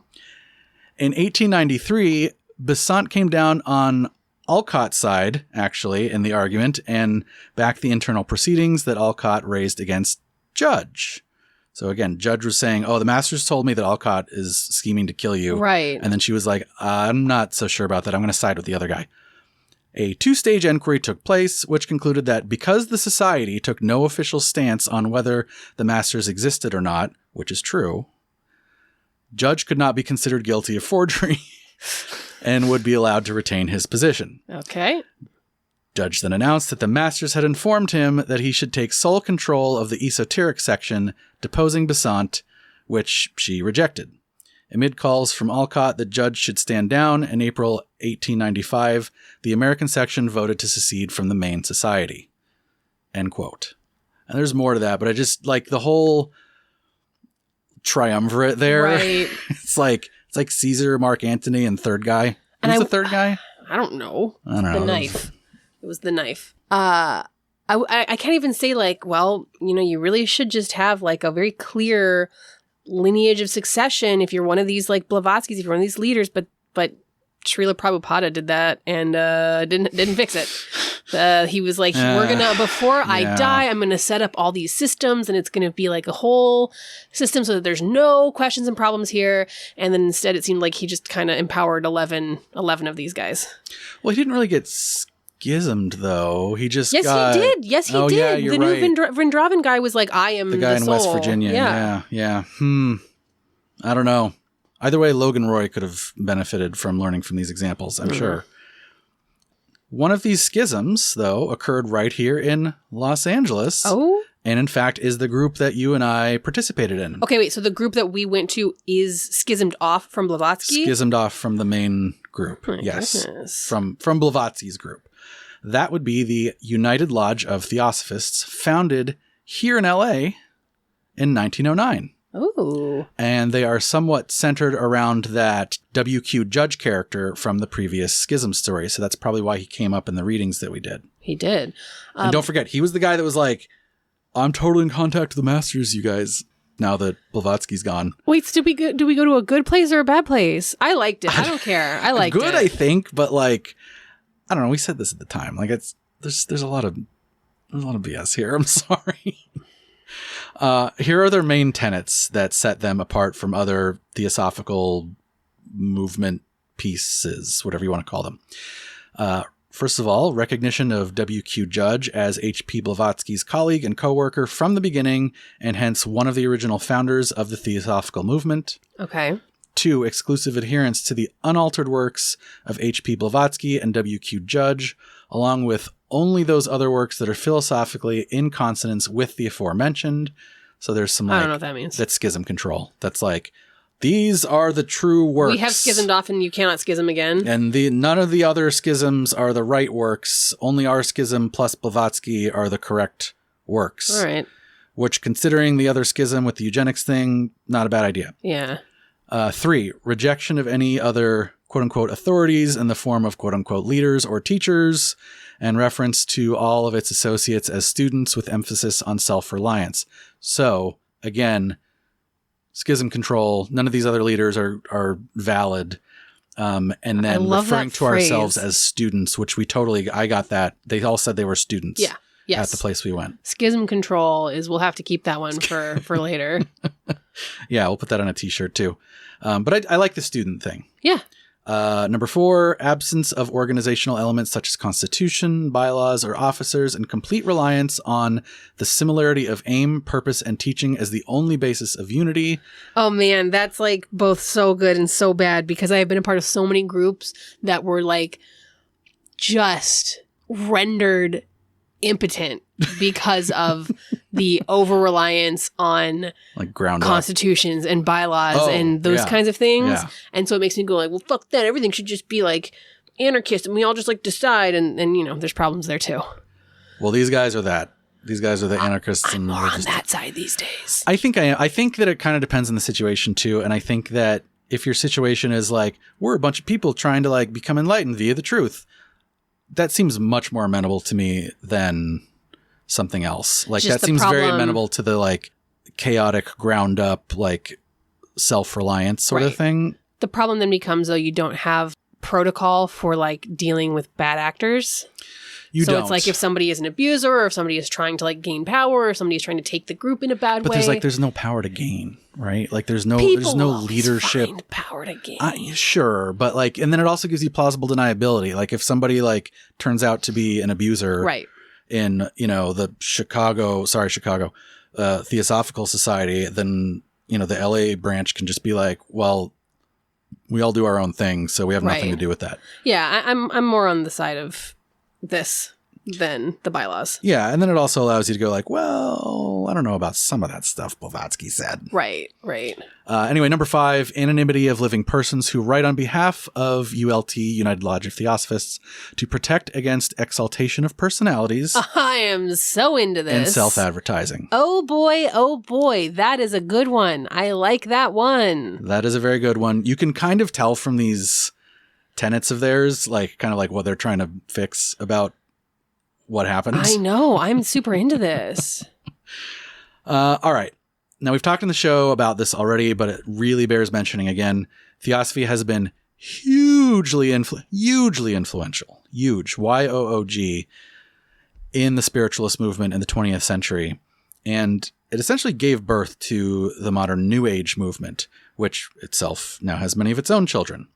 So here's another reading from Britannica. In 1970, American theosophist David Spangler moved to the Findhorn Foundation, where he developed the fundamental idea of the New Age movement. So there you go, right there. Theosophist David Spangler invented New Age. All right. I know it's more like organic than that. It's not like one guy suddenly came up with it, but to the extent that we can kind of like point to an origin point, that's the origin point we kind of point to. He believed that the release of new waves of spiritual energy signaled by certain astrological changes, e.g. the movement of Earth into a new cycle known as the Age of Aquarius, had initiated the coming of the New Age. He further suggested that people use this new energy to make manifest the New Age. Like Rocco's basilisk. Exactly. And this terminology of New Age comes from none other than Blavatsky herself, who, quote, announced a coming of a new age. She believed that theosophists who embraced Buddhist and Brahmanic notions such as reincarnation should assist in the evolution of the human race, end quote. So if you want to know where all this stuff comes from that we've been talking about on the show, it comes from Theosophy, which we have mentioned, but just to say it, just to hammer that home. I think that we need to remember this when we get to the criteria Yeah. Because this seems like an inherently very niche group, and it is just not at all. It is like the backbone of like current Western like mystery thought and clearly New Age belief, and that's everywhere. Yeah. It's like that influences niche everyone. in terms of members today, but in terms of its influence, it's definitely not. It's vast. And actually the membership, it's interesting. There's like such a contrast between the membership and the influence. The membership really took a hit because of a lot of these controversies around Blavatsky. Sure. And around some of the following like schisms and members and power struggles and guy who likes eugenics and blah, blah, blah. So like that really kind of made it take a hit, but then it had enough staying power. And again, like, is it Theosophy that has the staying power, or is it like the universal quest of human beings to understand their place in the universe, of which Theosophy and many other things are one? Is that the staying power? Right. I don't know. But if you have to trace a line to it from one named thing to another named thing, you can trace one from Theosophy directly to New Age. I think that Theosophy just like did a very good job of tapping into an inherent human desire, drive, need, whatever you want to call it.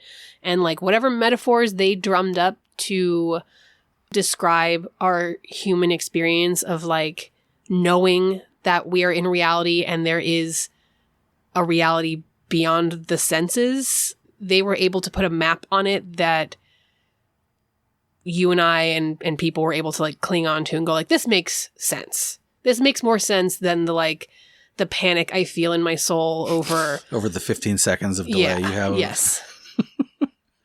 But yeah, there's so many connections. Like there's, it casts such a wide net. It comes from so many spiritual predecessors, and it has via New Age a lot of spiritual successors as well. Remember the Aetherius Society? Oh, do I? Their Wikipedia page starts with the following statement: the theology of the Aetherius Society is regarded as firmly based in Theosophy. That makes sense. Yep. That guy was definitely a Theosophist. Yep. With like 6 cited sources for that statement. Abso-fucking-lutely. That makes so much sense. Do you remember their belief in being able to essentially like pray or meditate good vibes in the direction of world crises to help make the crises better? That was their whole thing. That is a New Age belief traceable directly to Theosophy, with gasoline poured on it by the idea of the 100th monkey effect. Oh, geez. Have you heard of the 100th monkey effect? I have heard of yes. There was a book that I really liked when I was a teenager that was about nuclear disarmament. I almost certainly came across that book title when I was doing this research. Yeah. The 100th monkey effect. So there was this research that was done by a biologist or ecologist or something. I believe it was in Japan earlier in the 20th century. And basically it found that like if you teach enough monkeys something, then I think it was like washing their food or something like that in this case. Yeah. So if you teach enough monkeys something, then like that idea will spread. And the original research didn't make any sort of claims as to whether or how or whatever. How does this idea spread? There's a lot of controversy surrounding now that experiment, and things about it have maybe been debunked, but it went on to take a much greater meaning because it was interpreted as meaning the ideas will spread magically. Yeah, it was like it would just if 100 monkeys over here learned it, then 100 monkeys on another island will also learn it, even without interacting with those monkeys. All of them will eventually learn it. So without having to interact with the original group. Exactly. So the normal way of interpreting that is like, oh yeah, you teach enough monkeys something, and then like eventually it'll spread via regular social contact. Right. But somehow via like, I don't know why this particular research got glommed onto or which aspects of it lent itself to like misinterpretation in this way. I read some stuff basically saying that like the research really wasn't at fault. It was really just the later interpretations. Can't say for sure, but the interpretation ended up being the dominant interpretation. It got spread in our culture was that is if you teach enough monkeys something, then it will just supernaturally, paranormally, what have you, invisibly spread to other monkeys. I literally remember reading that in this book, and as like a 14-year-old, I was like, wow. Yeah. That's so cool. Mind-blowing. And then a couple years later being like, I'm sorry, that doesn't make any fucking sense. What are you talking about? Does it sound similar to anything that we just talked about? Probably. That's what the Etheria Society does. Oh, that's their whole thing of like, we can, raise the vibration. We can help people by just thinking in their direction. So that's when I said like gasoline poured on it. So there's this new age belief that via enough like good vibes that we can like bring about this age of Aquarius, this new spiritual age, just by you and I going to live in the commune with like all the other cool hippies that are putting out all the good vibes. And as soon as we get 100 monkeys, or in this case humans, as soon as we get enough, it'll have this transformative effect that will transmit everywhere without us having to actually go talk to anybody. Because that's totally what happened with these monkeys. That's not what happened with these monkeys, but that's what they thought happened with these monkeys. And I think, unfortunately, that that's a pretty insidious belief. Yeah, I don't. It doesn't sound great when you. I do think most groups marry their idea of like, we must do good works with meditating nicely at people and doing like physical material, like go out and feed and clothe people. I think most groups that are like, yay, good works do both. But I think that the outsized importance on like the real work, the real good work that you're going to do, follower of this new belief, whichever one it is meditating good at people. I don't think that's the way to like enlightenment and the way to like materially help others. Yeah, I think an over-reliance on that is damaging. I think at worst it can lead people away from reaching out, helping, being helped, and like actually becomes a very like isolating, deactivating. Yeah. What's funny is we also we talked about I was talking about this with Kayla the other day. I feel like such a podcast when I say that. Well, we are married and we do live in the same house. Yes. And we do fucking pontificate all the goddamn time. That's mainly the caffeine's fault. I was going to blame it on you, but it's really the caffeine. We were talking about how that's like also like a common thread in religious history is the like the dichotomy between like faith and good works. Like that exists in Christianity too. That's one of the main differentiating factors between Catholicism and Protestantism. Right. Is works, like what gets you into heaven, good works or faith?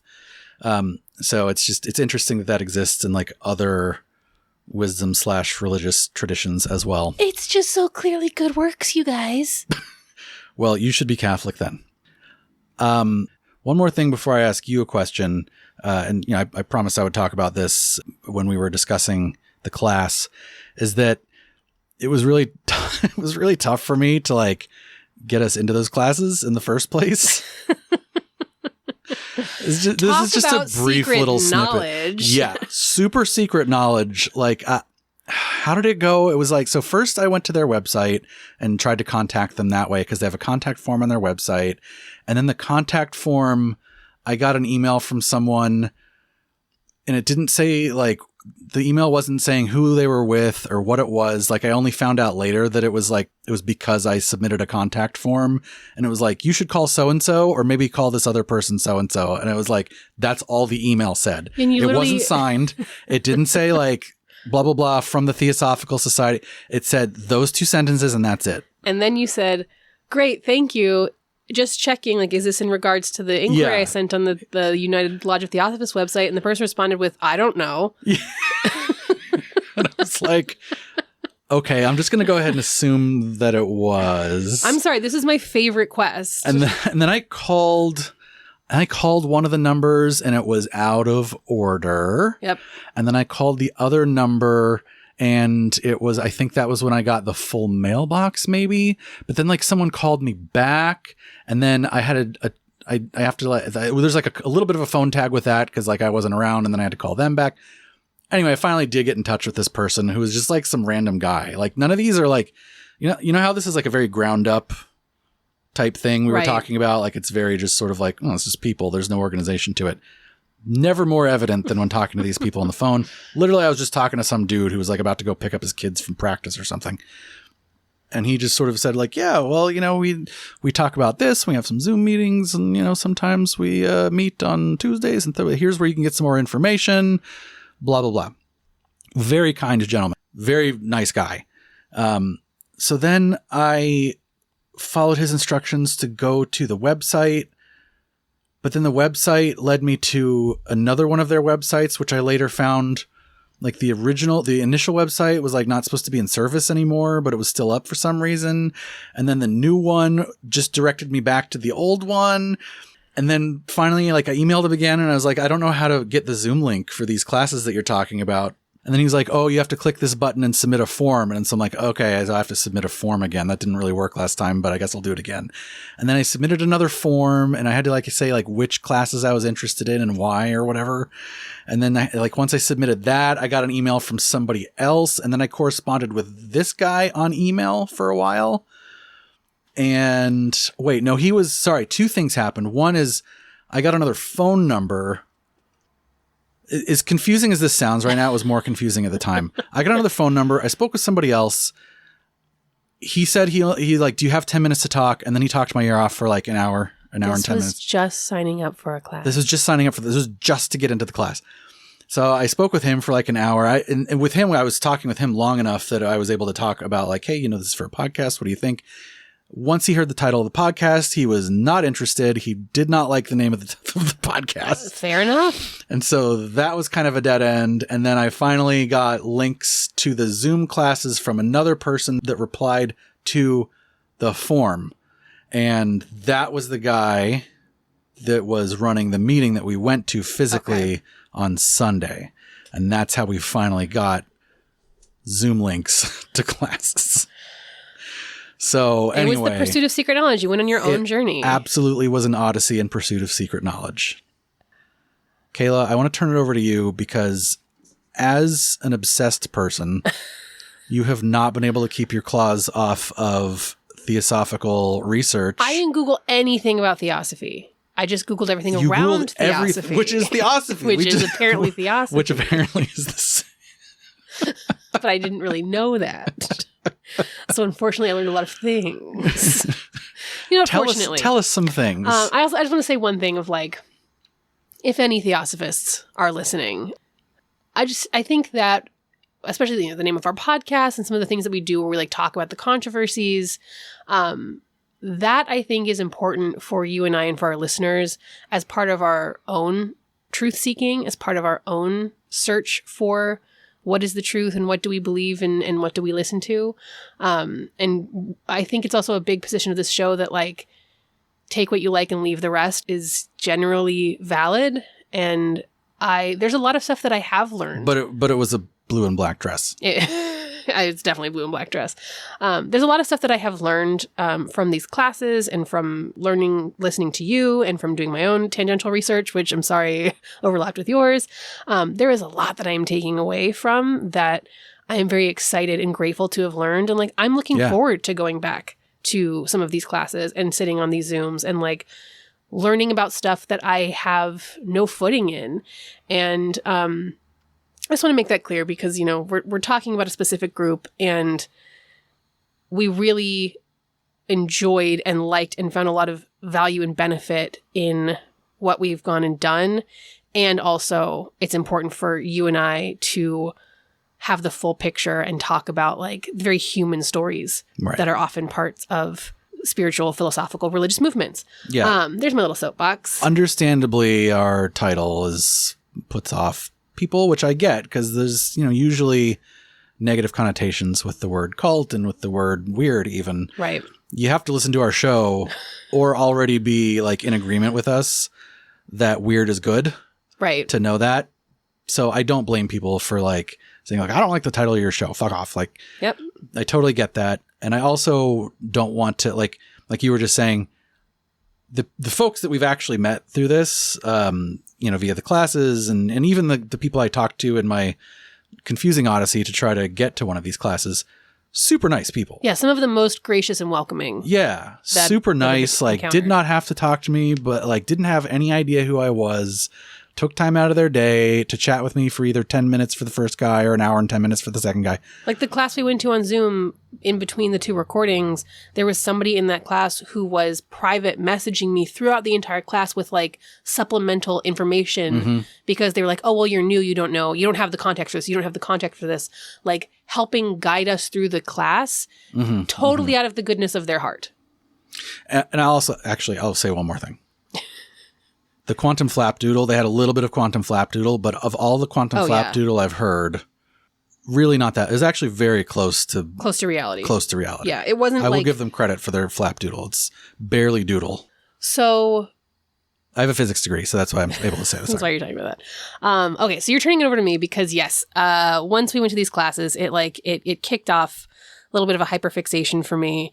And like I will say a lot of this stuff I have an inherent interest in, an inherent fascination in. Like I keep talking about like when I was a teenager. You don't say. Like this was a lot of stuff that I was very interested in as a teenager. And that's always going to be a part of me. Like that's just always going to be a part of me. So when we start talking about this stuff, I'm like, yes, I want to be a Theosophist. Yes, I want to be a Hermetic Kabbalist. Yes, I need to learn everything about this. I know. I have uncovered every like school and group in the greater Los Angeles area that talks about this shit.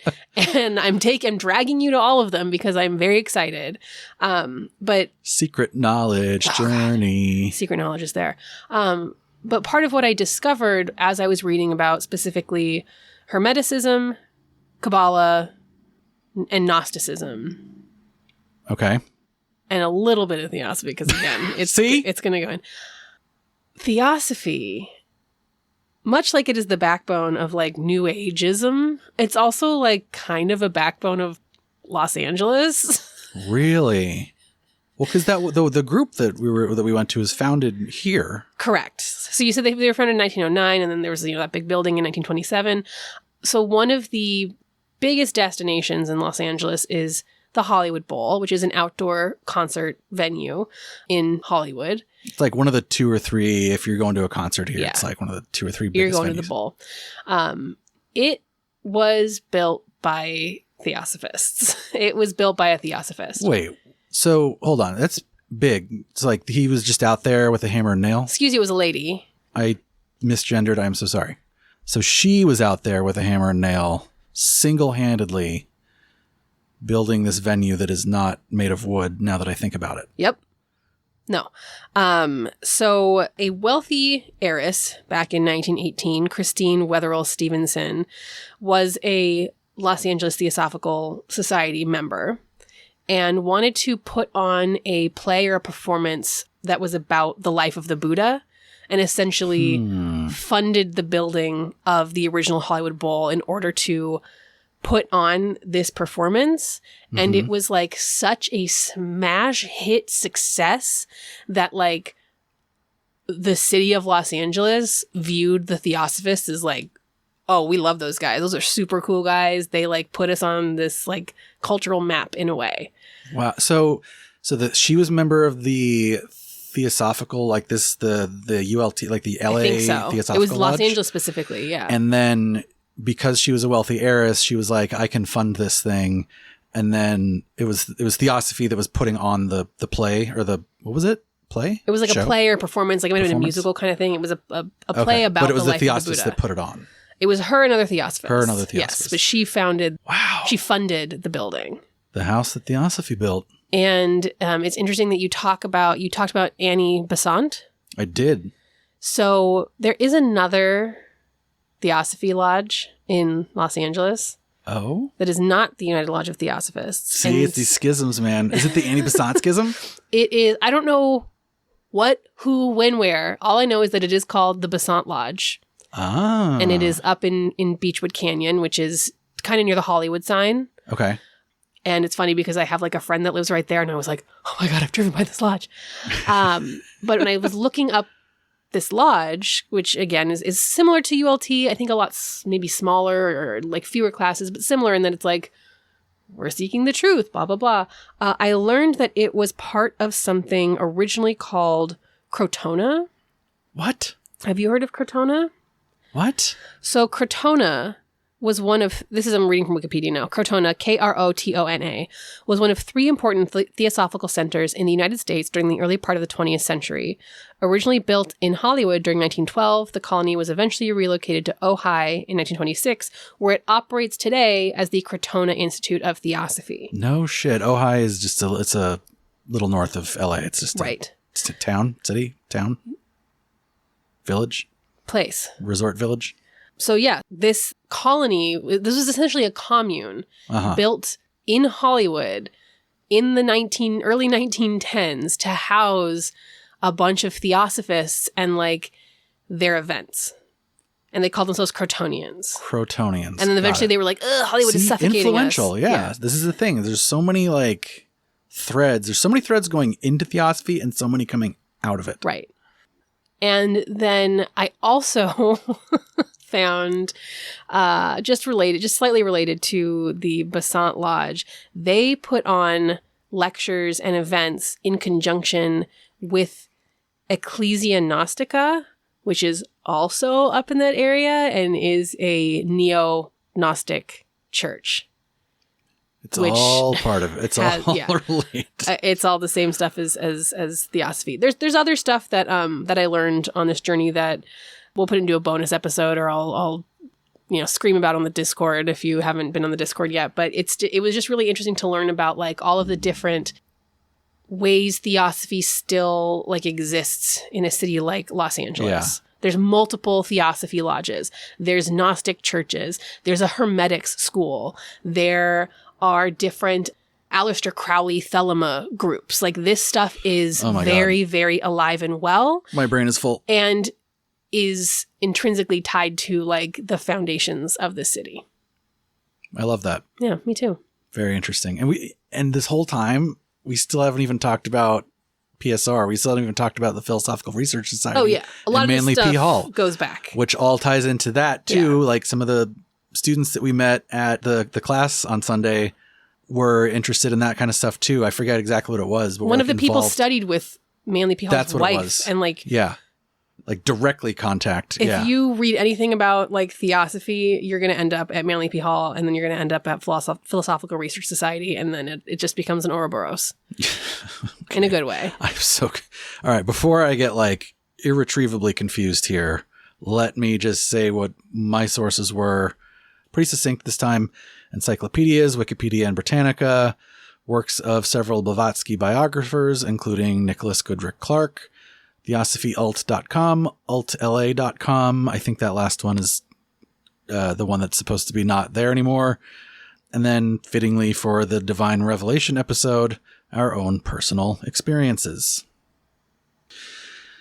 Okay, so is it a cult or just weird? Okay. Criteria me, baby. Charismatic leader. Yeah. You know what we're going to run into with this one again? Too many schisms. Past and present. We're going to be like, is it now versus when it was founded? No, okay, yes, you're right. I shouldn't say that. Because if we said now, I'd be like, no. It's like, especially if we talk about the United Lodge of Theosophists, it's purposely leaderless. But if you go back to OG, it's like, oh my God, yeah, Madame Blavatsky, totally charismatic leader. Yes, and in that class that we took, like her books were piled high on the table, and they kept referring back to, like, essentially referring to The Secret Doctrine, which is a book that she wrote, like, as kind of a foundational Bible. That's true. I think that H.P. Blavatsky still fits the charismatic leader bill for me. I think she founded it. I think you make a good point. Yeah. Like, just because she's long dead and not the current leader of the movement, even the headless, leaderless version of that movement still pays a lot of reverence and like knowledge, respect towards that person. So and feel free to correct us, any Theosophists who are listening, but I think it is high. High and charismatic leader. Expected harm. I don't get a sense of harm here. I'm going to caveat that with like, I don't know the exact trace of things like root races and whatnot to like 20th century atrocities. Oof. But... Yeah. And if I had to say, like, today, like, should you expect to be harmed? Should you expect to, have a group that, I don't know, doesn't feed you for 3 days and then does weird stuff and blah, blah. I would say probably not. Yeah. I don't get that at all. I don't get that either. Presence of ritual. Hi, yeah, baby. In fact, one of the things that I liked the best about this class is that it was like this hybrid, like meditation and then discussion. Yeah. Like rather than just discussing or just meditating, it was like first there was that like 10 minutes of let's read something and then quietly without saying anything, just sort of like enter a meditative state, reflect on it, pick your nose, do whatever you want silently. And then after that, there was discussion. I really liked that. I thought that was a strength. So I'm going to count that as a +1 for ritual. I like a good hybrid. It's reminding me of an event coming up at Ecclesia Gnostica, which is a discourse/Halloween party, discourse lecture/Halloween party. And I'm like, yes, this Kayla, gets me. All of your parties are discourse parties. Discourse parties. Yeah, I agree with you. Niche within society. You said we're going to talk about this one, right? I think it's not. Yeah, I would have, before learning about this, not. I would have said like, oh yeah, who knows about Theosophy? But it's like, even if you don't know the word Theosophy, you know about Theosophy. Yeah. You cannot escape niche. New Age culture. Not niche. Anti-factuality. I'm sorry. So here, okay. It's high by their own admission. Before we get into it, I will say that this season has been a weird season. Yeah. Because going to things and interacting with the people there makes it a lot harder to then dispassionately say whether you agree with them or not publicly on a podcast. Well, that's why I say, like, I think that this is high by their own admission. I think that if we're saying, okay, when we say factuality, when we say facts, we're talking about like the scientific method. We're talking about, can this be reproduced? Can this be peer reviewed? Whereas what their pursuit of truth is not based in like scientific fact. It's based on one's internal experience. It's based on one's pursuit of the like interpretation of truth. I could be wrong, but I don't think that like what the facts say is important here. Well, we didn't get into this, thing. But when we talk about how Theosophy, at least as originally formulated, is intended to like encompass all world religions, it's like it's also supposed to sort of encompass like sciences and all other methods to knowledge as well. Ooh. So like, first of all, talk about arrogant. It's not just religion that they're trying. It's like religion, wisdom traditions, right? Tribal, like shamanistic practices, science, like everything. So they do kind of have science as like one of their, well, this is one of the traditions. This is one of the wisdom traditions is science. Science is part of it. And I think that's what gets you into trouble. Yeah. I think it's anti-factual. And I don't say that in like a, you're telling people the wrong things. I just think that it's my definition of facts not based on empiricism. Yeah, it's not based on observation and empiricism by definition. By definition. Life consumption. Okay. Small, but I mean, like, this is hard because I don't know how it can be small. Because again, I tried to read like one book, and I was like, I need to be well versed in 40 other things before I can even parse this one book. And I think that that's pretty common here. There's a lot to learn and draw from, and that can take over your life. But they're not like out there like saying you have to come live on the compound. They're not doing that. You have to polish the Theosophy yacht. But then again, like we did meet that lady, that student who said that she had been doing this sort of research her whole life. But I don't know if that's life consumption. Or if it's like, just life. Like if that's just life. Yeah. Like we're all sort of, yes, all of us are on spiritual journeys, whether we like it or not, you know, like we're all kind of doing that all the time. So I'm going to say medium because I really do think that like, and this is also based on like, you know, hanging out in the subreddits around this stuff. It just seems like there's a lot of, if you want to get a handle on this, you do have to dedicate a lot of time and energy to understanding it. So I think it's at least medium. 38%. Yeah. Dogmatic beliefs is our next criterion. I don't think that applies here.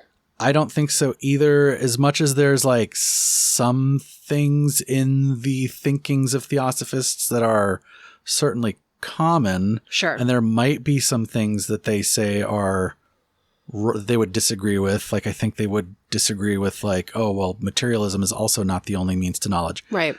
All that being said, they're like anti-dogmatic. Especially in the classes we took, it was like we do not want you to get to a place of dogma. We want to actively work against. Yeah, there was definitely dogmatic. even one part where they were like, dogma can be dangerous. Yeah. Like, So I think it's one of the least dogmatic of the groups we've covered. The class we were in literally made space for diametrically opposing beliefs and like held them both as valid. So that was really indicative for me. And the like the all-encompassingness of the initial formulation of it. You can't be dogmatic and have the structure hold. You can't be dogmatic, right. Chain of recruits / victims. Chain of recruits. I don't know. You tell me. It was really hard. It was really hard to get there. Yeah. Is this anti-recruity? Because like I was really trying to weasel my way in, and it was tough. It feels like the recruiting that goes on here is people discovering it and coming to it themselves versus which is not recruiting. These people going out and like trying to get new folks. So I don't. And we asked people, like we pointedly did ask them at the end of the class, like, how did you get into it? And everybody sort of had like a personal story of like, well, I was doing this and I discovered it this way. Nobody was like, this guy sold me hard on it. Like there wasn't any of that. So I would say low here. Safe or unsafe exit? I think safe. I think safe, except for like the masters apparently wanted to plot to kill Annie Besant. That didn't seem safe. But also the masters aren't real. Right. Well, what is real? It's meaningless. Anyway, seems safe. I think that if I wanted to join Theosophy, I could leave it anytime I wanted. Yeah. At this point, I would have to unsubscribe from a few email lists. That's another thing. That's very unsafe, by the way, because you have to click unsubscribe and it's very small. I do think it was as hard as it was to get into some of these classes, and some of these classes are only available by like going to a class and learning about it and getting on a mailing list. Mm-hmm. That while that feels like gatekeepery, it also feels in line with the traditions of learning directly from a guru or learning directly from a teacher. And like, I think that that's kind of cool that even though it's, it's more difficult for you or we can't just like sign on to a flashy website and like click join the Zoom link. Having to work at it a little bit and like actually get to know the people and be invited that's special in its own way. Yeah. But I would say safe exit. Yeah.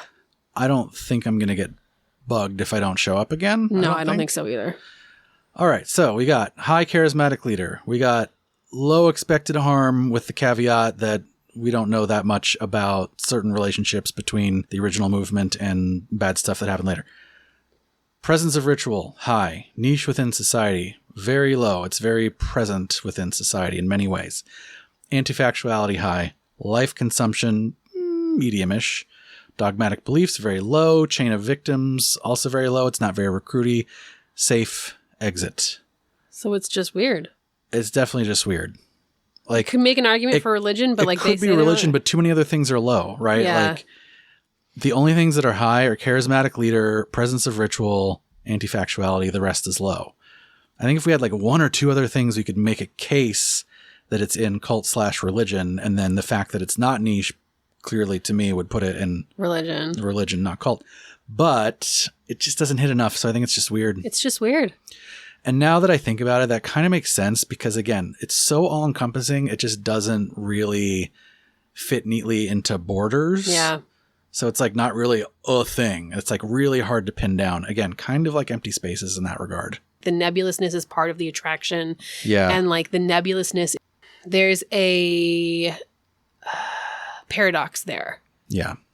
I don't have more to say on that besides there's a paradox there. The closer you look at it, the more uncertain it is. Oh my God, my own quantum flapdoodle just for this episode. Thank you for going on all of these journeys around Los Angeles with me, Kayla, and uncovering all these weird societies around here. I can't wait to go to more of them. Oh, thank you. We just getting started. We've got Kabbalah Center to go to. We've got the Hermetic School to go to. We've got Gnostic Mass to go to. Kayla, our next season is not about direct experience. I'm going to buy myself some tarot cards. Like we have a full plate right now by the time we come back next season. And again, do we need to push off next season's theme the following season? We only have one more episode after this, don't we? We do. That's what I'm saying. We're like the penultimate episode. At the end of our season, and we have like 87 places to visit. Yeah, we might just be doing some of that like for ourselves in life. And not for the content? Yeah, I know. What? I don't understand that. As a millennial, I don't get how to not like monetize every aspect of my life on Instagram. By the time we come back to the next episode, and then the season after that, I'm going to be ascended. I'm going to be a master. Yeah, you're going to be just one of those like energy beings walking, the sexless energy being that spawns themselves. Hell yeah. Oh boy. last but not least, if you want to discuss the episode, of course, go to our Discord, which you will find a link to that in the show notes and also everywhere else that we are on social media. And thank you to everybody who we interacted with on our journey to learn more about Theosophy. Everybody who was in class with us, we really appreciate everything that you shared with us and making us feel so welcome. This is Kayla. And this is Chris. And this has been... Cult or Just Everything.